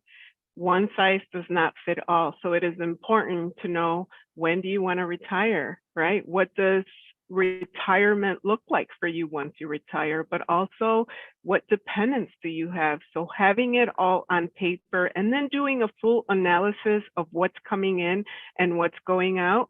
My goal as I work on hitting the multi-million-dollar mark is, I'm always, not only am I thinking, how do I increase my income, right? How do I close that wage gap that I know exists, especially in this industry like commercial real estate, where I'm surrounded by older white men. I'm also thinking, how do I reduce my cost of living? Like, I personally do not want to live an inflated lifestyle. I'm not trying to keep up with the Joneses. I am like, okay, how do I reduce my cost of living and increase my income and continue to increase my wealth? And so it's really sit down with somebody that you trust, that you feel comfortable with. I think building that relationship with somebody that you can actually relate to, that relates to your culture, to your background, that understands our parents, is very important to really sit down and address and put it all on paper. I love it. I love it. I got the meter that we're up, but but I love it. In 10 seconds, would love to hear a closing call to action. That would be great. Isabel, and then Jolie. Sure. So I always say find your balance between the cultural roots and your personal self.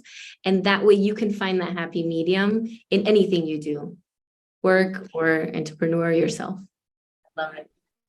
I'm just going to share my favorite quote, which applies to building wealth, and is the best time to build a tree was yesterday, and the next best time is today. It's now. Love it. Love it. Thank you so much, ladies. And we're off to the next panel. And this is not the end of this conversation, because we're definitely going to bring you back for a separate conversation to continue. So thank you so much. Very, very much. Thank you, Jolie. Okay, Sandra, we're on that final roll, and we're bringing up our next Power Talk speaker, Diana Silva. The virtual space is yours. Let me turn here on there. Okay, Diana, I think now, there you go. Awesome. Diana, take us away. You're on mute. You're on mute. There we go. All right. So first of all, thank you so much for inviting me to be here. I'm so delighted and honored to be a part of this group and inspired after everything that's been said today. And I feel like, Ileana, you invited me here today because I am the case study. I am the case study of playing small, wanting to hide. It's better to be, not to be quiet, work hard, not be seen and heard. And so I have some things that I definitely want to share with you today about my own journey. And when I started thinking about what I wanted to share, I want to talk to you about our dreams don't have an expiration date. And when you start looking like me, you start thinking, well, maybe my time has passed. I have a couple of things to say on that. Our age doesn't determine our destiny. It's just a number. And don't let anyone ever tell you that you're too old to do anything. And don't you dare believe them.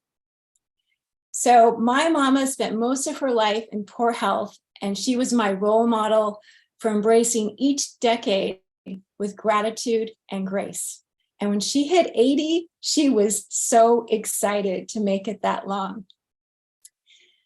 So a little bit more about me. For most of the last 20 years, I've worked in Silicon Valley in tech.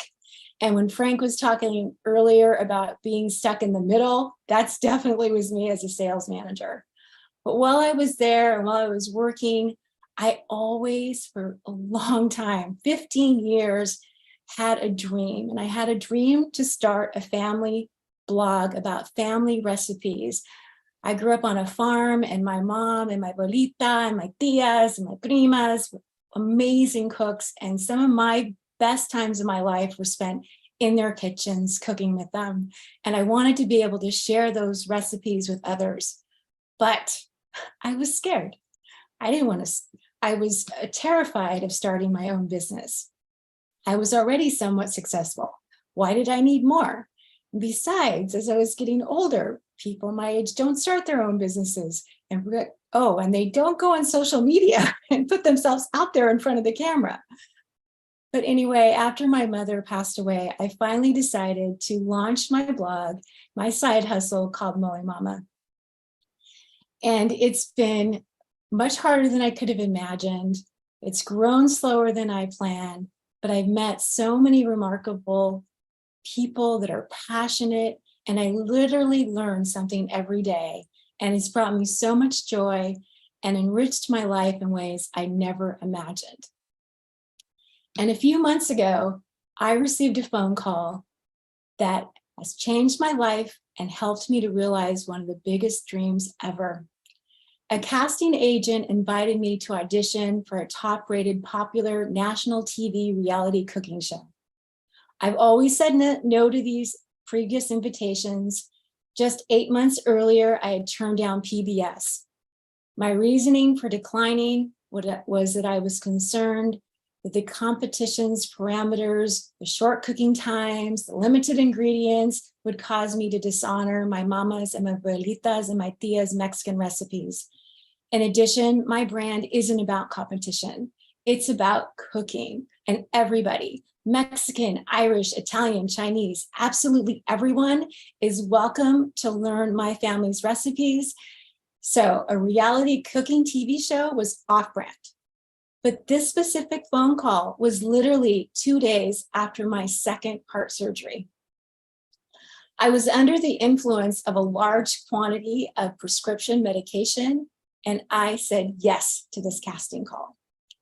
A few days later, I was on a Zoom call with a casting agent, and I was still heavily medicated, and I had so much fun sharing the stories of my love of cooking with my mama and my tias. A day later, their legal department reached out and asked me to sign waivers, and I panicked. What had I done? When I shared my concerns about being selected with my husband, he told me that I had to accept their invitation because it was a great way to grow my brand, and who knew what doors it might open for me. My best friend also shared his sentiments. But even though they made sound arguments, I emailed the casting team the following night and told them that the timing wasn't right. It had nothing to do with my health. I was already feeling so much better. I knew my doctor would release me by my filming dates. The truth was, I was terrified. I had so many scenarios going through my head of all the mishaps that awaited me. What if I burnt something? What if I cut myself? What if everybody hated my food? Oh, no. This was way too risky for me. But getting out of it wasn't easy. The following day, one of the show's producers called me, and she spent 45 minutes with me, addressing all of my concerns. She's way better at sales than me, and she talked me into it, and I said yes. A few weeks later, I flew to the set for filming, and it was one of the best experiences of my life. Everyone I interacted with, from the drivers to catering, other contestants and celebrities, were so incredibly kind, and I had a blast. The end of every filming segment, my face actually hurt from smiling. More importantly, it helped me to realize one of my biggest dreams. My brand, my book, about to be my second book, my blog is all focused on stories of women in my family who sacrificed so much for us. And I was able to share their stories on national TV, how they made us delicious food and put their love into every recipe. I even shared the story of how my abuelita illegally immigrated to California, walking across one of the borders, carrying her beloved molcajete in her single suitcase. A molcajete that I use every day and I know possesses culinary magic. The show's culinary team even ordered me molcajetes, and I was able to cook with them, talking about these beloved women, sharing their stories, how hard they worked, my love and respect for my Mexican culture, immigrants, and how grateful I am to my ancestors for the life and the opportunities that I've been given. I don't have words to accurately express how much joy it gave me to share their stories, share the stories of my personal heroes. The other surprising thing about my show experience was that there was about 100 cameras on the set and they were following our every move, and I wasn't nervous.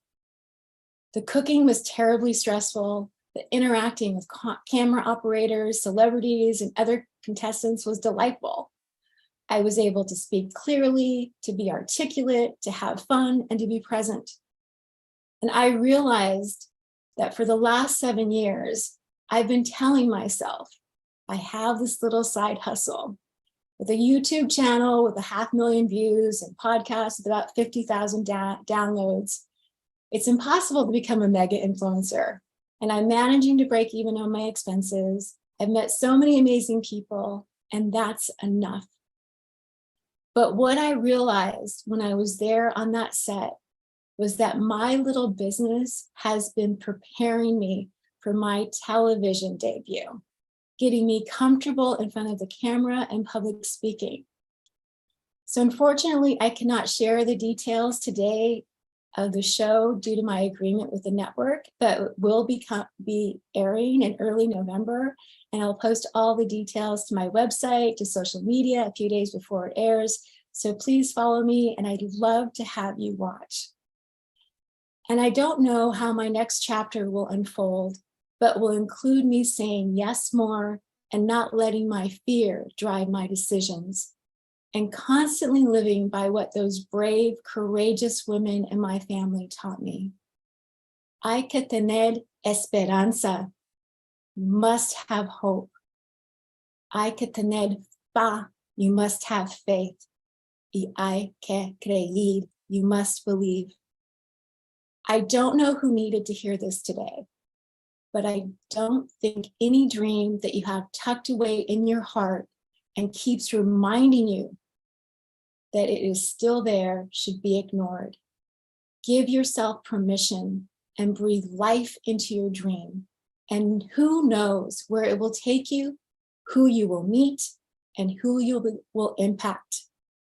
Believe, have hope, have faith, and go get it. Si se puede. Thank you so much. It's been an honor to share my story with you.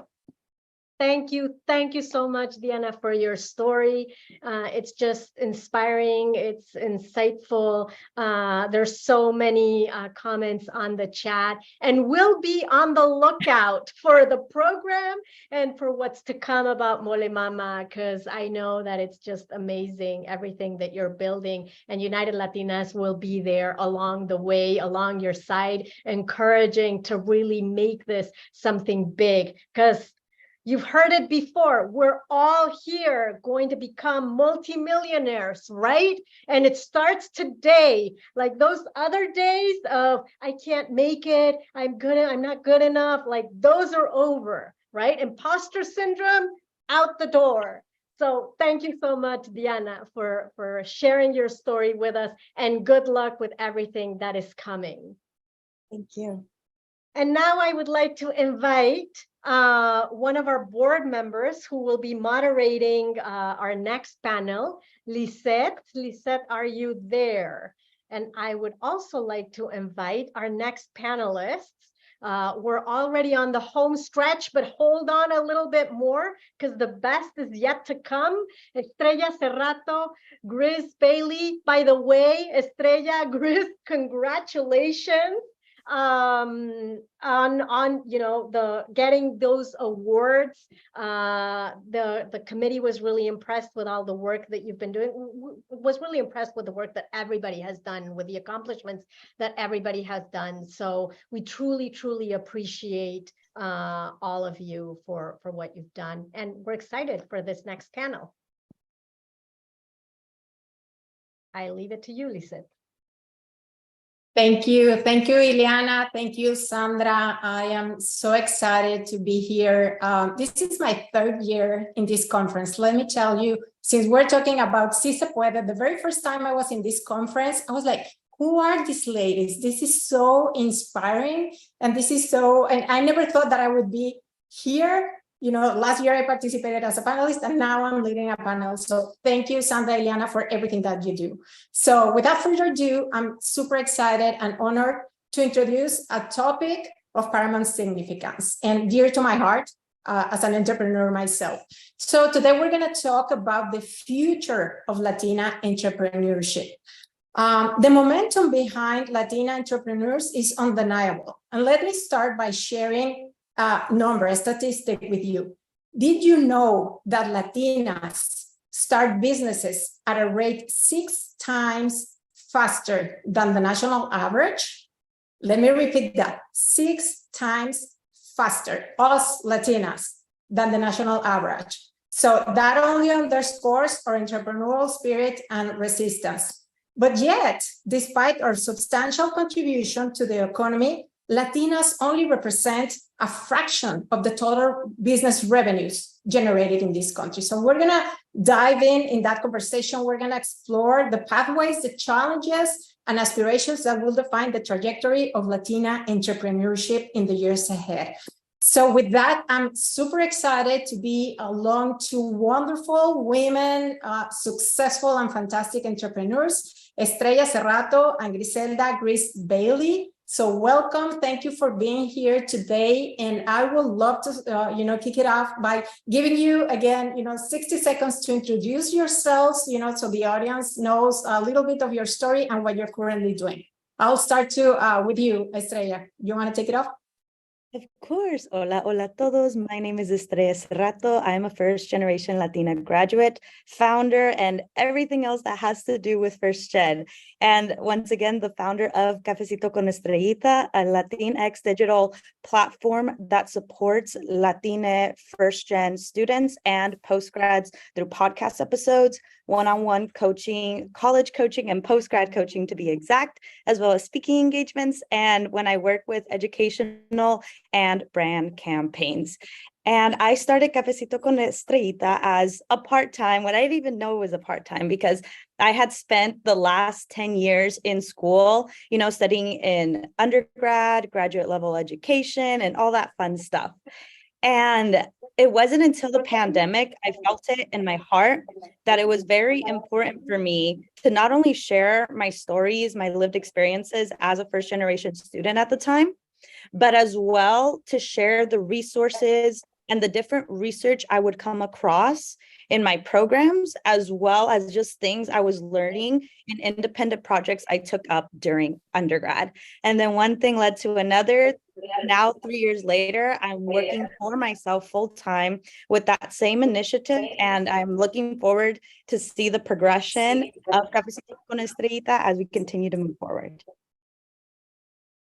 Thank you, Estrella, and congratulations to that. Griselda, welcome, Griselda. I'm super happy to have you here. Thank you, Lisette. I want to start by saying I echo everything you say, but I also want to honor all the abuelitas and all the moms in this space right now, because that energy that they had, we're carrying it with us as well. So I can feel that energy behind every speaker that has been here today. Diana Silva, talking about her mom, their energy is here today, and I can feel that.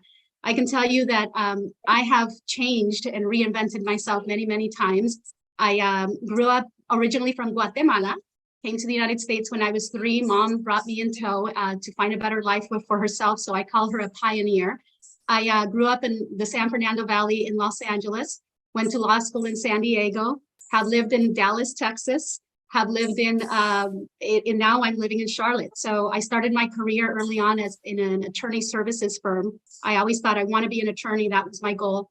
And then I ended up teaching for one of the largest school districts in the nation, Los Angeles Unified School District. I eventually made my way back to law school. I opened up my own business, was able to, get enough money together to go to law school.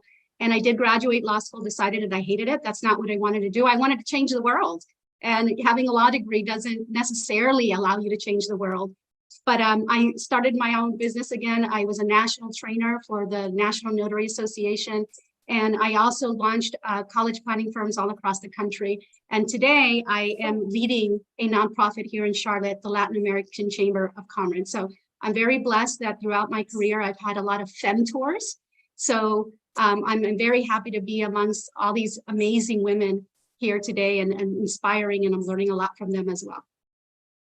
Thank you, Grace, and congratulations for your fantastic journey. And we're going to talk about transformation and all those shifts in your career, because that's very inspiring. You don't have to stand as an entrepreneur on a still place your entire life. And I think that's very important for us to understand. So let's dive into the conversation. So we kicked it off by understanding that Latinas, we know that we are very hard workers, energetic, and that we open up business 6 times faster than the national average. But let's talk about the future of Latina entrepreneurship, Gris and Estrella.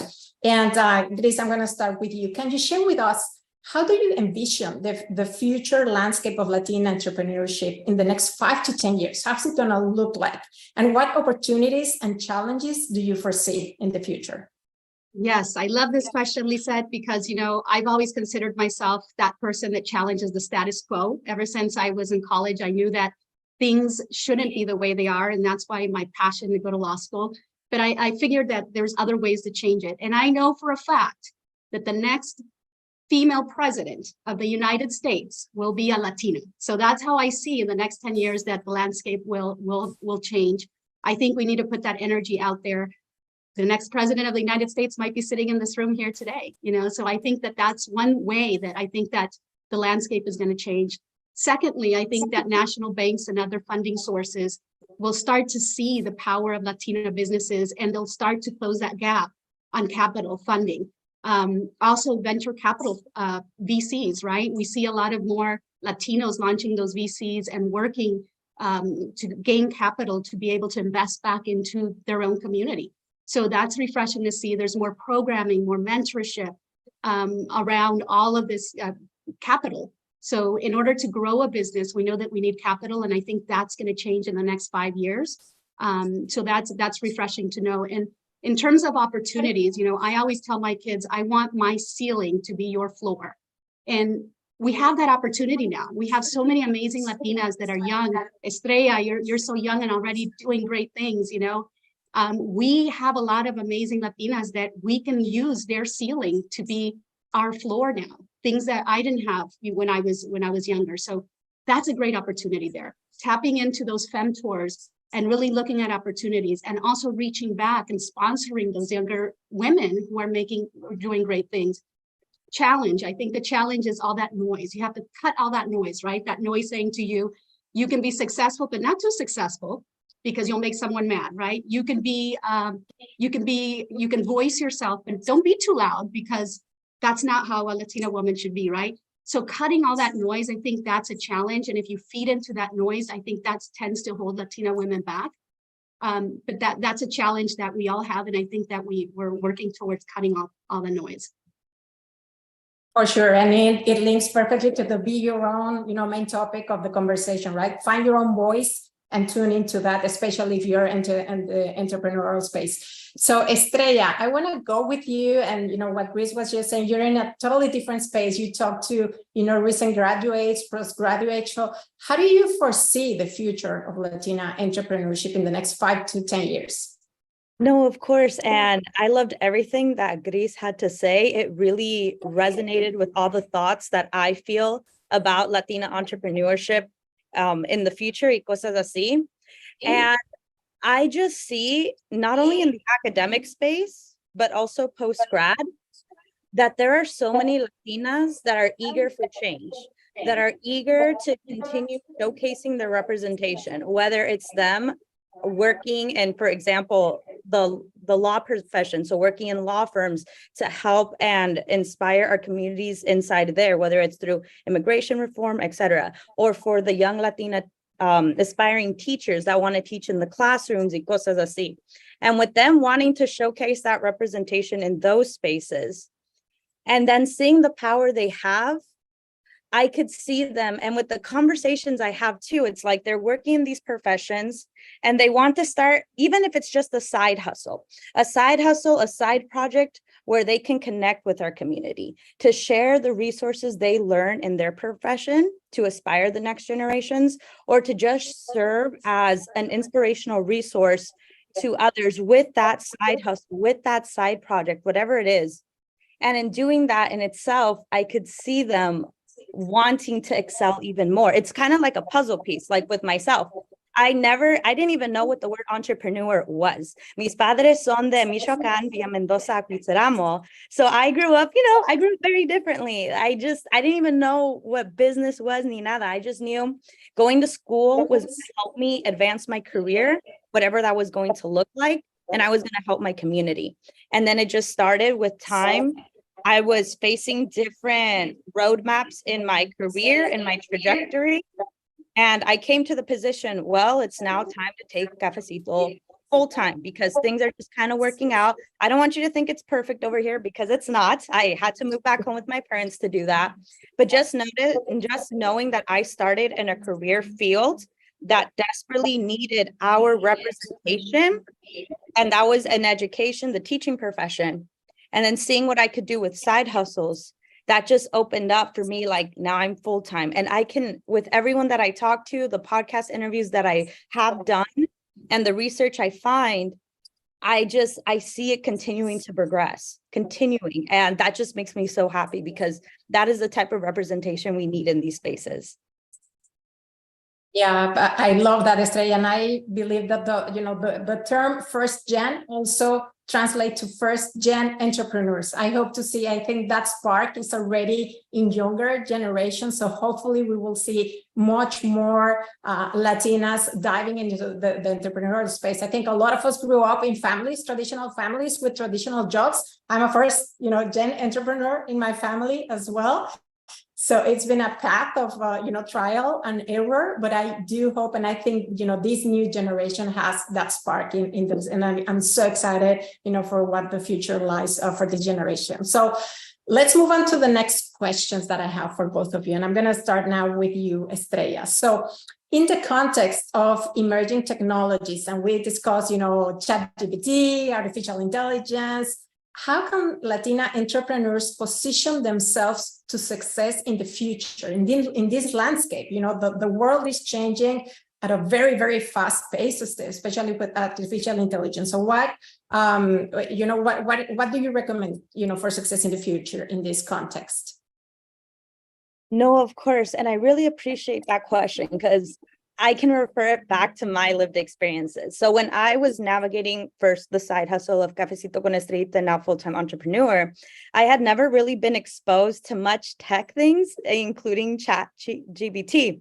So there were just some things that I was delaying for the longest, just in the tech world, just because I was scared to even tap into it because I was like, what if I do something wrong? What if esto pasa? ¿Quién sabe qué?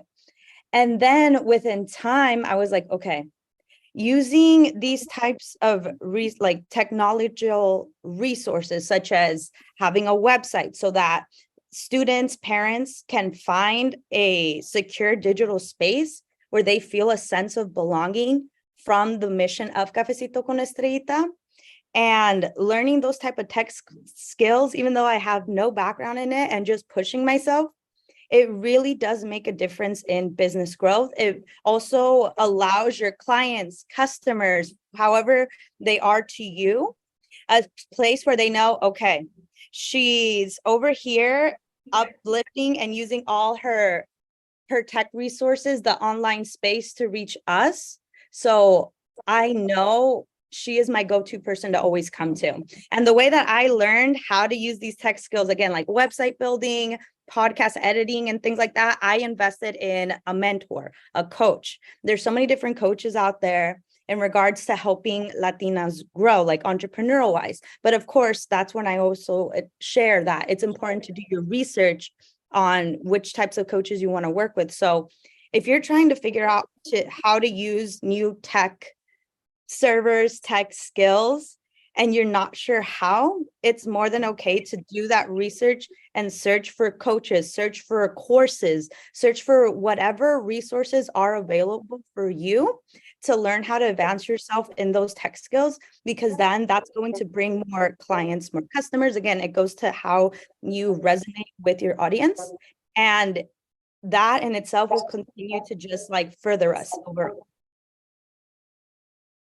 Thank you for that, Estrella. And I want to make a quick break to welcome our third panelist. Fanny Grande is here with us. Fanny, I'm so excited to have you here. Fanny is traveling right now. She's pitching her company, so we weren't sure if she was going to be able to be here. She's the CEO and founder of Avenida Productions. So welcome, Fanny. So happy to have you here. Thank you for having me. I'm sorry for being late. I'm in the Hanno Tech Summit right now. You know, we're fundraising for our company. So, but I really wanted to join. So my apologies for being late and thank you for having me. It's okay, Fanny. So welcome to the conversation. So I'm going to go back to Gris. So we continue talking about emerging technologies and industries. And in your role, Gris, you know, as the CEO and president of the Latin American Chamber of Commerce in Charlotte, what advice would you give for entrepreneurs, you know, given this landscape? You talk to business companies all of the time. So what is your intake in that regard? Yeah, so, you know, here's one of my favorite quotes, and it says, some people can go a lifetime pushing and never accomplish anything, and other people can go a lifetime inviting in and pulling and accomplish great works, right?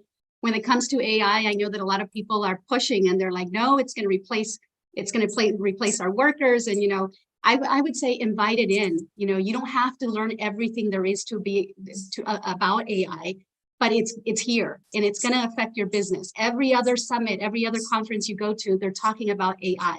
So it's not up to you to be the expert on it, but find the right people to place in the right seats in your company. Another big thing that we talk about with our business owners in the chamber is focus on your business, not in your business. It's not your job to go in and, you know, wash the dishes and you know, send out invoices. It's your job to focus on the business. How do I make that business grow? Again, positioning the right people in the right seats is going to help that business grow, because you don't have to be an expert in everything. You just have to be an expert in knowing which people to place in the right seat. So lean in, invite it in, and don't push it away, because it's here and it's here to stay. For sure. And Fanny, let me just repeat the question in case you weren't here. So we're talking about the emerging technologies and industries and how can Latin entrepreneurs position themselves for success in the future. So what is your intake in that? Well, you know, I'm in media. We are on strike because of AI. So I feel like we are the most visible right now. And we're just trying to put parameters so that our work is not stolen by, you know, ChatGPT, because what it does is like it scans the whole internet and it's writing new scripts. Now they're trying to replace actors with AI, but I do agree that it's not going anywhere, right? We need to put safety measures in place, but we also need to be the first ones in our industry to embrace it and see how can we use this tool to create opportunities for underrepresented communities in Hollywood. How can we be at the helm of this technology before everybody else? And I do feel like it's very important that the work that the unions are doing, right? So we can protect ourselves and our workers, but we have to embrace it and figure out how to use it. One of the technologies we use for my company is crowdfunding. You know, crowdfunding is a new technology. We've helped raise millions of dollars for hundreds of projects. And when I first started coaching and really embracing crowdfunding, the industry was like, no, how can you crowdfund? It's like you're begging for money. It's like, no, you're inviting the community. You invite your audience to participate in a project, right? To have stake in this project. And now everybody embraces crowdfunding, everybody. So I feel like with AI, we're going to have to figure out what place it's going to take so that it doesn't replace us, but that it can help us be more effective. It can help us with our creativity. And as communities of color, we should really embrace this, because there's a paradigm shift that doesn't happen that often. And this might be an opportunity for us to use this new tool to differentiate ourselves from the rest. For sure, Fanny. And I was at a conference last week, and it is for sure that 25% of the jobs that we know today, the traditional jobs as we know them today, are going to dramatically change in the next 5 years. Thanks to AI. So that is for sure. And I think that's one of the keys, just instead of resisting technology, embracing it. You know, you were mentioning crowdfunding. If you guys haven't heard or are not familiar with crowdfunding, get to ChatGPT, get involved and ask questions, and there's great resources out there, to get acquainted. So let's move on to the next question. So I want to jump into the spirit of this conference. It's Be Your Own. So this question is for all of you. How do you believe embracing one's individuality, especially contributes to success in Latina entrepreneurship? So I love that topic. You want to start, Fanny? So individuality? Yeah. How did it affect our business? How do you believe embracing your individuality contributes to success in Latina entrepreneurship? For my space, I'm in the media business, and we're launching a streaming platform for our community, an English language streaming platform for the US Latino. I was born in the US, but grew up in Latin America. So I feel like I am excellently positioned for what we're doing because I have both sensibilities, right? I actually lived in Latin America. My husband is born and raised in LA, but he's a Mexidorian, right? He's Mexican Salvadorian. So just having those lived experiences has helped me build a brand that really embraces all of our Latinidad, and that is the product that I'm selling. So I do try to insert myself as much as possible into the brand. I'm a spokesperson for the brand, and it's been really great because once I gave up the facade and just started being myself, things really started taking off because people want to be business or want to give their money to somebody they can trust and they can relate to. So I say embrace it. Sure. Exactly. Thank you. Estrella.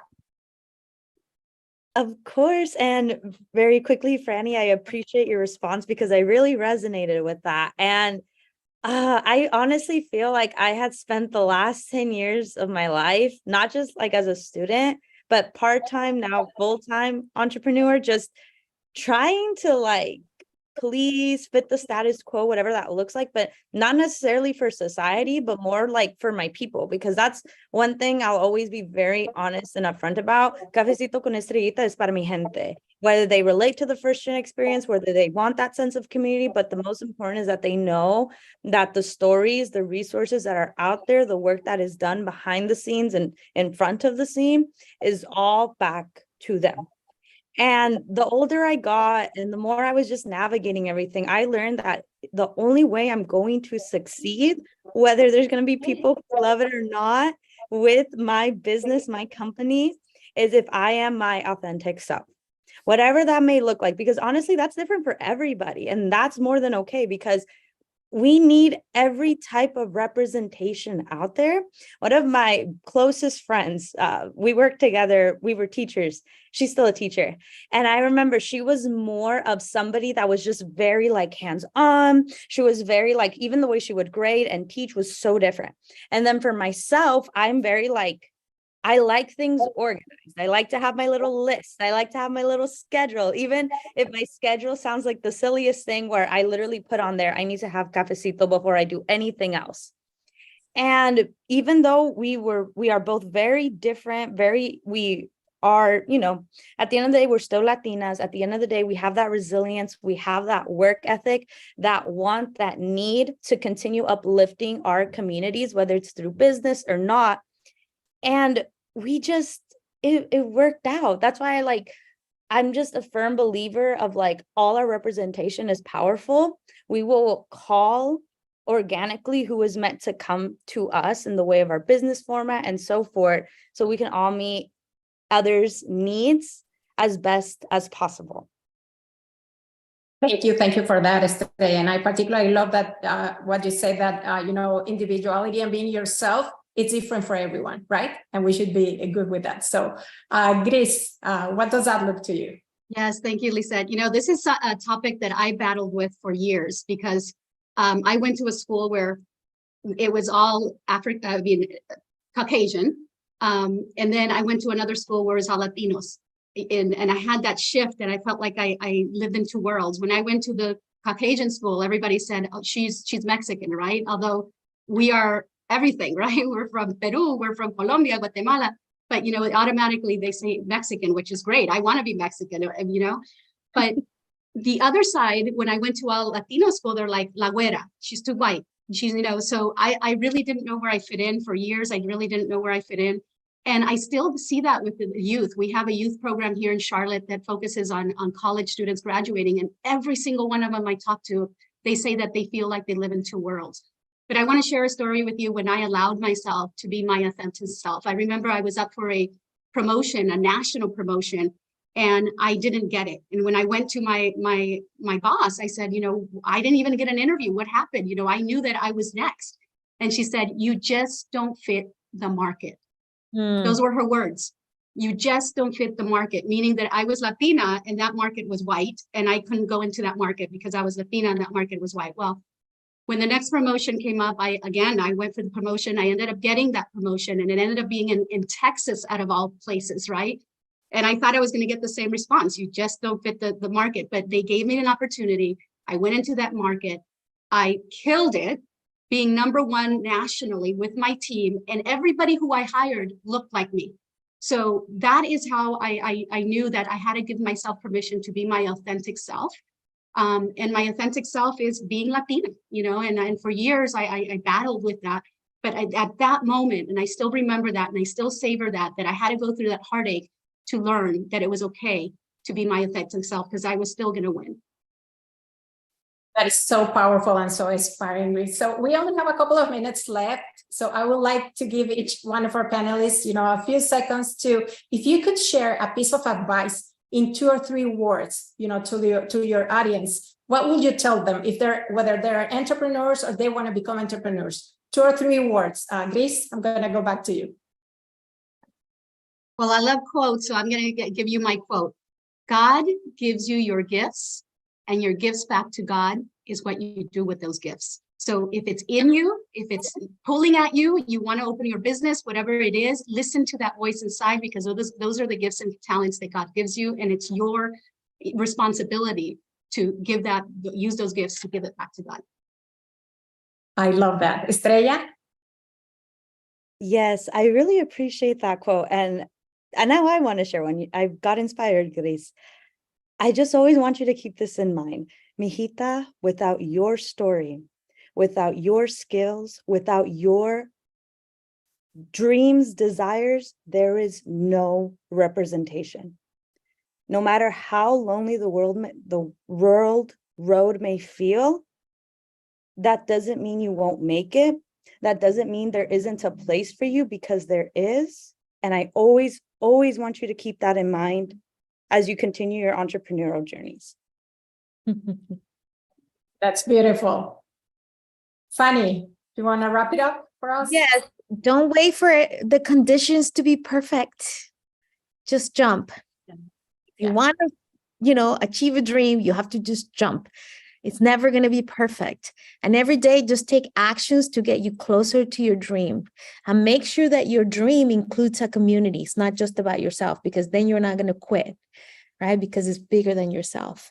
And to be a successful entrepreneur, you got to have other people involved. So make sure that your vision and your mission, it's big. Exactly. Just do it, right, Fanny? Thank you all so much, Estrella, Gris, for being here. I'm so appreciative of everything. And Ileana, Sandra, thank you so much for having us today. Thanks for having us. Thank you for all of those words of wisdom, all those gems, and for being a part of our group. And thank you, Lisette, for everything that you do for United Latinas. Truly appreciate it. Okay, so we're on the final stretch. And we have our last power talk and closing speaker, and then stay, because we have some giveaways and we have several things to share with everybody here. So let me put this on and let's hear from Jackie Reese. There I was, ready to celebrate my 40th birthday and wanting to do something that I would never forget for the rest of my life. My name is Jacqueline Ruiz, and I'm the proud owner and founder of Fit Factor Media Publishing. I have published stories of Latinas all over the world, including presence in 25 countries. I've dedicated my life to storytelling, And today I want to tell you my story. You see, about 8 years ago, I decided to become one of the few Latina sports airplane pilots in the United States. You might think, well, what is a sports airplane pilot? Basically, it is a new license that the FAA created in 2004 as a response to the declining population of pilots. Along with the license, various manufacturers started to create and build airplanes that were typically 2 seats, and airplanes that could fly during the day, airplanes that could fly on beautiful weather without getting into the clouds, and always having visual contact with the ground. One day, as I was getting ready for this amazing event, we discovered that there was this airplane that looked like a toy, to be honest with you. Little did I know that this plane was actually a flyable airplane that, again, the FAA created along with a license, manufacturers created along with a license from the FAA in 2004. My husband and I proceeded to take a discovery flight, and it was then that I decided to become a pilot. You see, when you see yourself closer to heaven, I felt a connection. I felt that something moved inside of me. And it was maybe 6 months later that I decided to become a pilot. So back to the story that I was going to share with you. When I turned 40 years old, and knowing that for my very first flight, a friend of mine gave me a teddy bear, I started giving out teddy bears to a lot of people. To date, I've given away 2,500 teddy bears. Imagine, every passenger I've taken, every conference, traveling the world, I've given out teddy bears. So for my 40th birthday, I wanted to do something unique. I wanted to do something different. And what I decided to do is something crazy. I packed a plane with 400 teddy bears. And I decided to choose 4 states around the United States that had a symbolic nature to aviation, like, for example, where the world of aviation came to be, which is in Ohio, or, for example, the cradle of aviation in Kansas, or, for example, the place where every race of an all-women pilot race that has been happening for 100 years ends in Indiana every single year. And of course, my home state, Illinois. So imagine that the challenge of taking an airplane filled with 400 teddy bears, checking the weight and balance, mapping the route, navigating through Mother Nature, and making sure that the day that we picked was the most beautiful way and the most beautiful route. We started our journey back in April. I say we because I took a co-pilot and I also took a passenger. We got to the first destination with gusts of 35 knots. Imagine. The airplane was moving back and forth. We experienced turbulence. We experienced all kinds of stuff. The second day, the longest flight, the longest journey of the flight, we went through the clouds and were flying on top of the clouds the entire time. My teddy bear, my faithful companion that has come with me since my very first flight, came with us in every part of the journey. And the faces, the smiles, the kids, the magic that we felt. You know, there were days that we were exhausted. I mean, imagine this whole flight was 1,347 nautical miles. That is the equivalent of about 10 hours of flight. And to put it in perspective, flying an aircraft without an autopilot is basically the equivalent for every hour is equivalent for about 10 hours of driving, mentally and physically exhausting. But my heart was filled with so much joy. I wanted to always remember the magic of what gave me my wings in the first place, and that inspiration, the desire to say, I want to fly airplanes.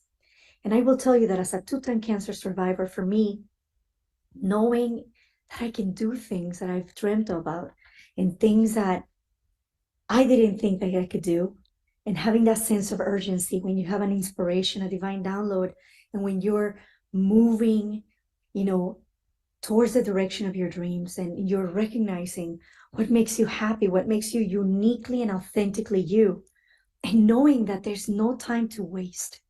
For me, the ability to recognize those inspirations, or as I call them, divine downloads, became a priority. You see, when I was 23, I was diagnosed with a condition that 1 out of 150,000 people in this part of the world have. And I had type 2, which is 3% of the cases found. I felt all of a sudden like I won the lottery twice backwards. So that to me, you know, when I was told that I might be fit out of a tube for the rest of my life, and it makes me emotional to think that, or that I could die in the next 2 weeks with a 5-month-old baby, with a brand new business, with about to graduate college, and me in a hospital bed, I said, I'm gonna do those things that I wanted to always do, including becoming a pilot. Fast forward many years, as I turned 40, deciding what would make me authentically happy. What can I do to celebrate something that I will never forget? What can I do to surrender to the inspiration that came to my heart?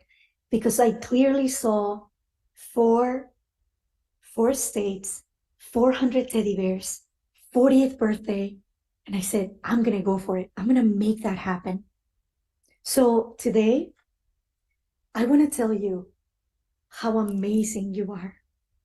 I want to remind you that our time in this earth is finite.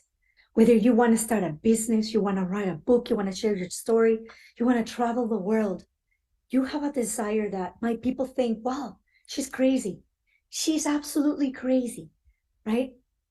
I want to remind you to listen to the music and the rhythm of your heart.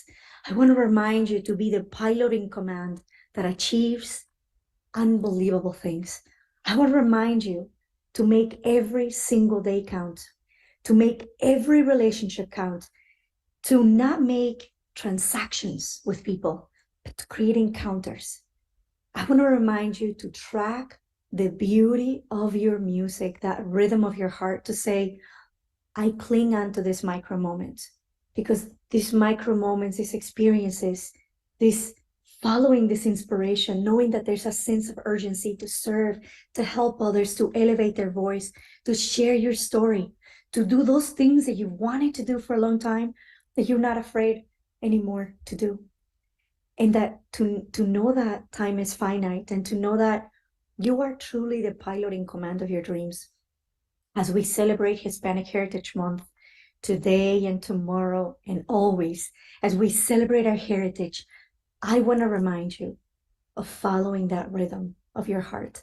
I want to remind you that when you decide to make every day count, when you decide to be the pilot in command of your life, and you realize that taking off is optional and landing in your dreams is mandatory, it'll ignite a fire within you that you didn't even know you had.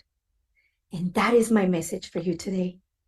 I want you to remember that life is filled with all these beautiful blessings in business, in life, in your professional career, in your personal life.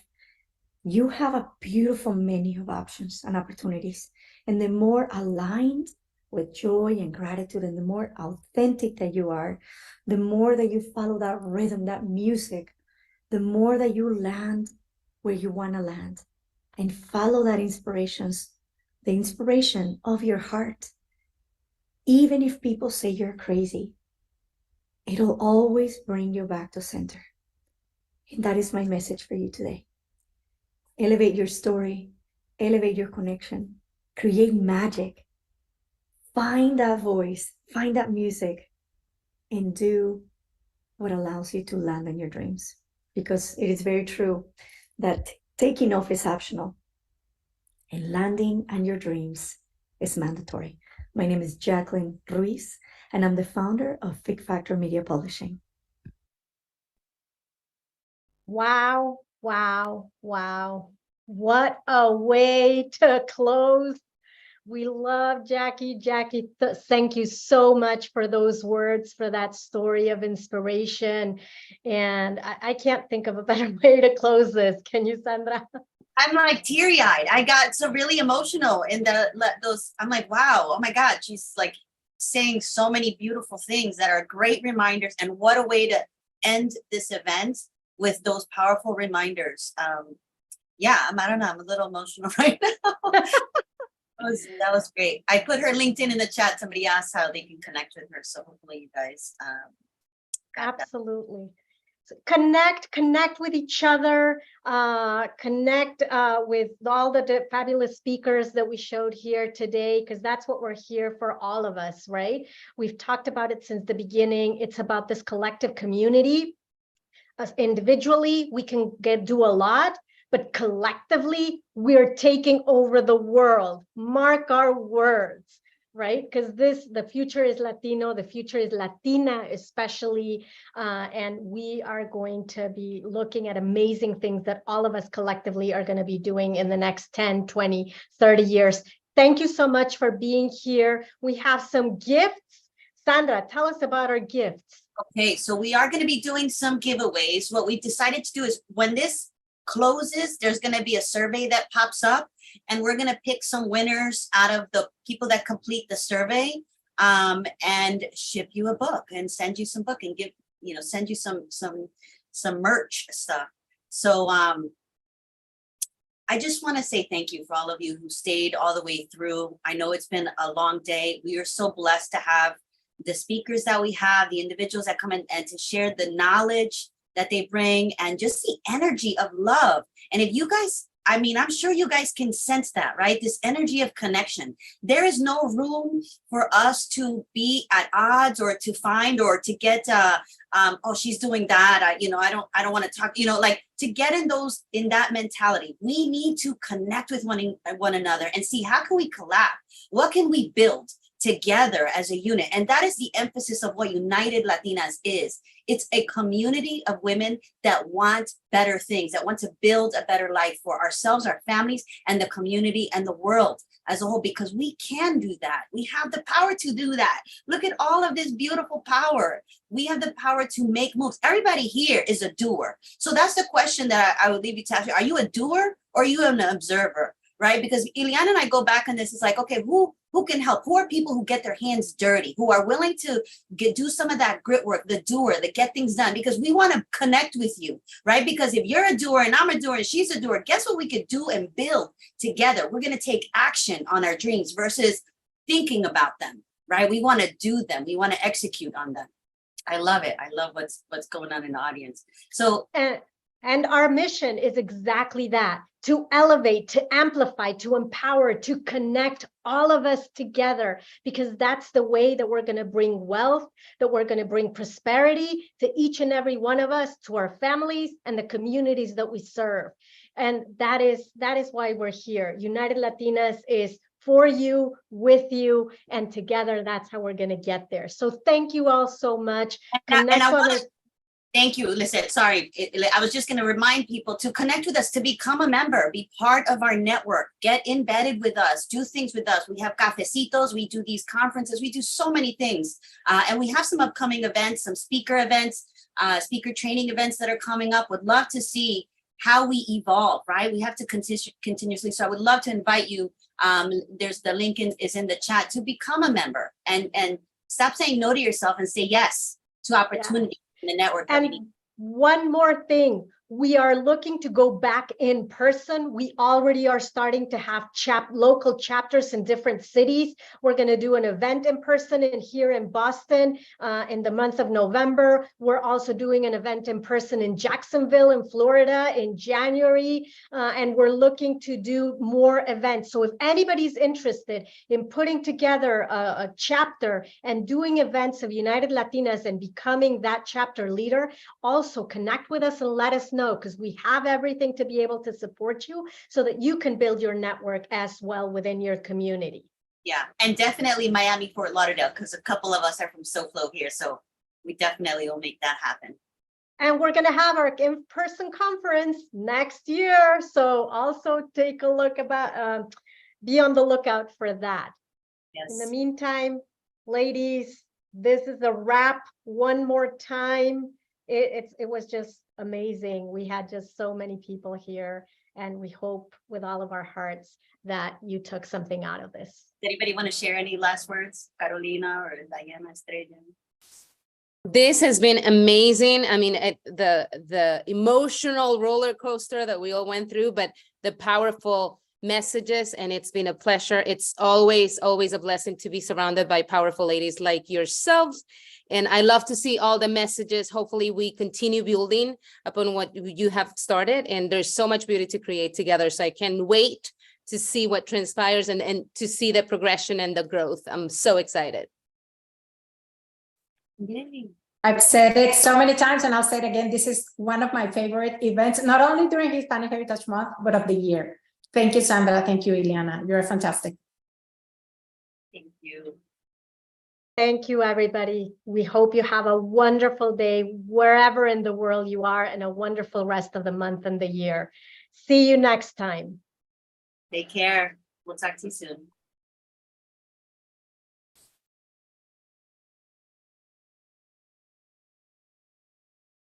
Amazing. I don't know if you stopped it, but hold on, let me stop streaming.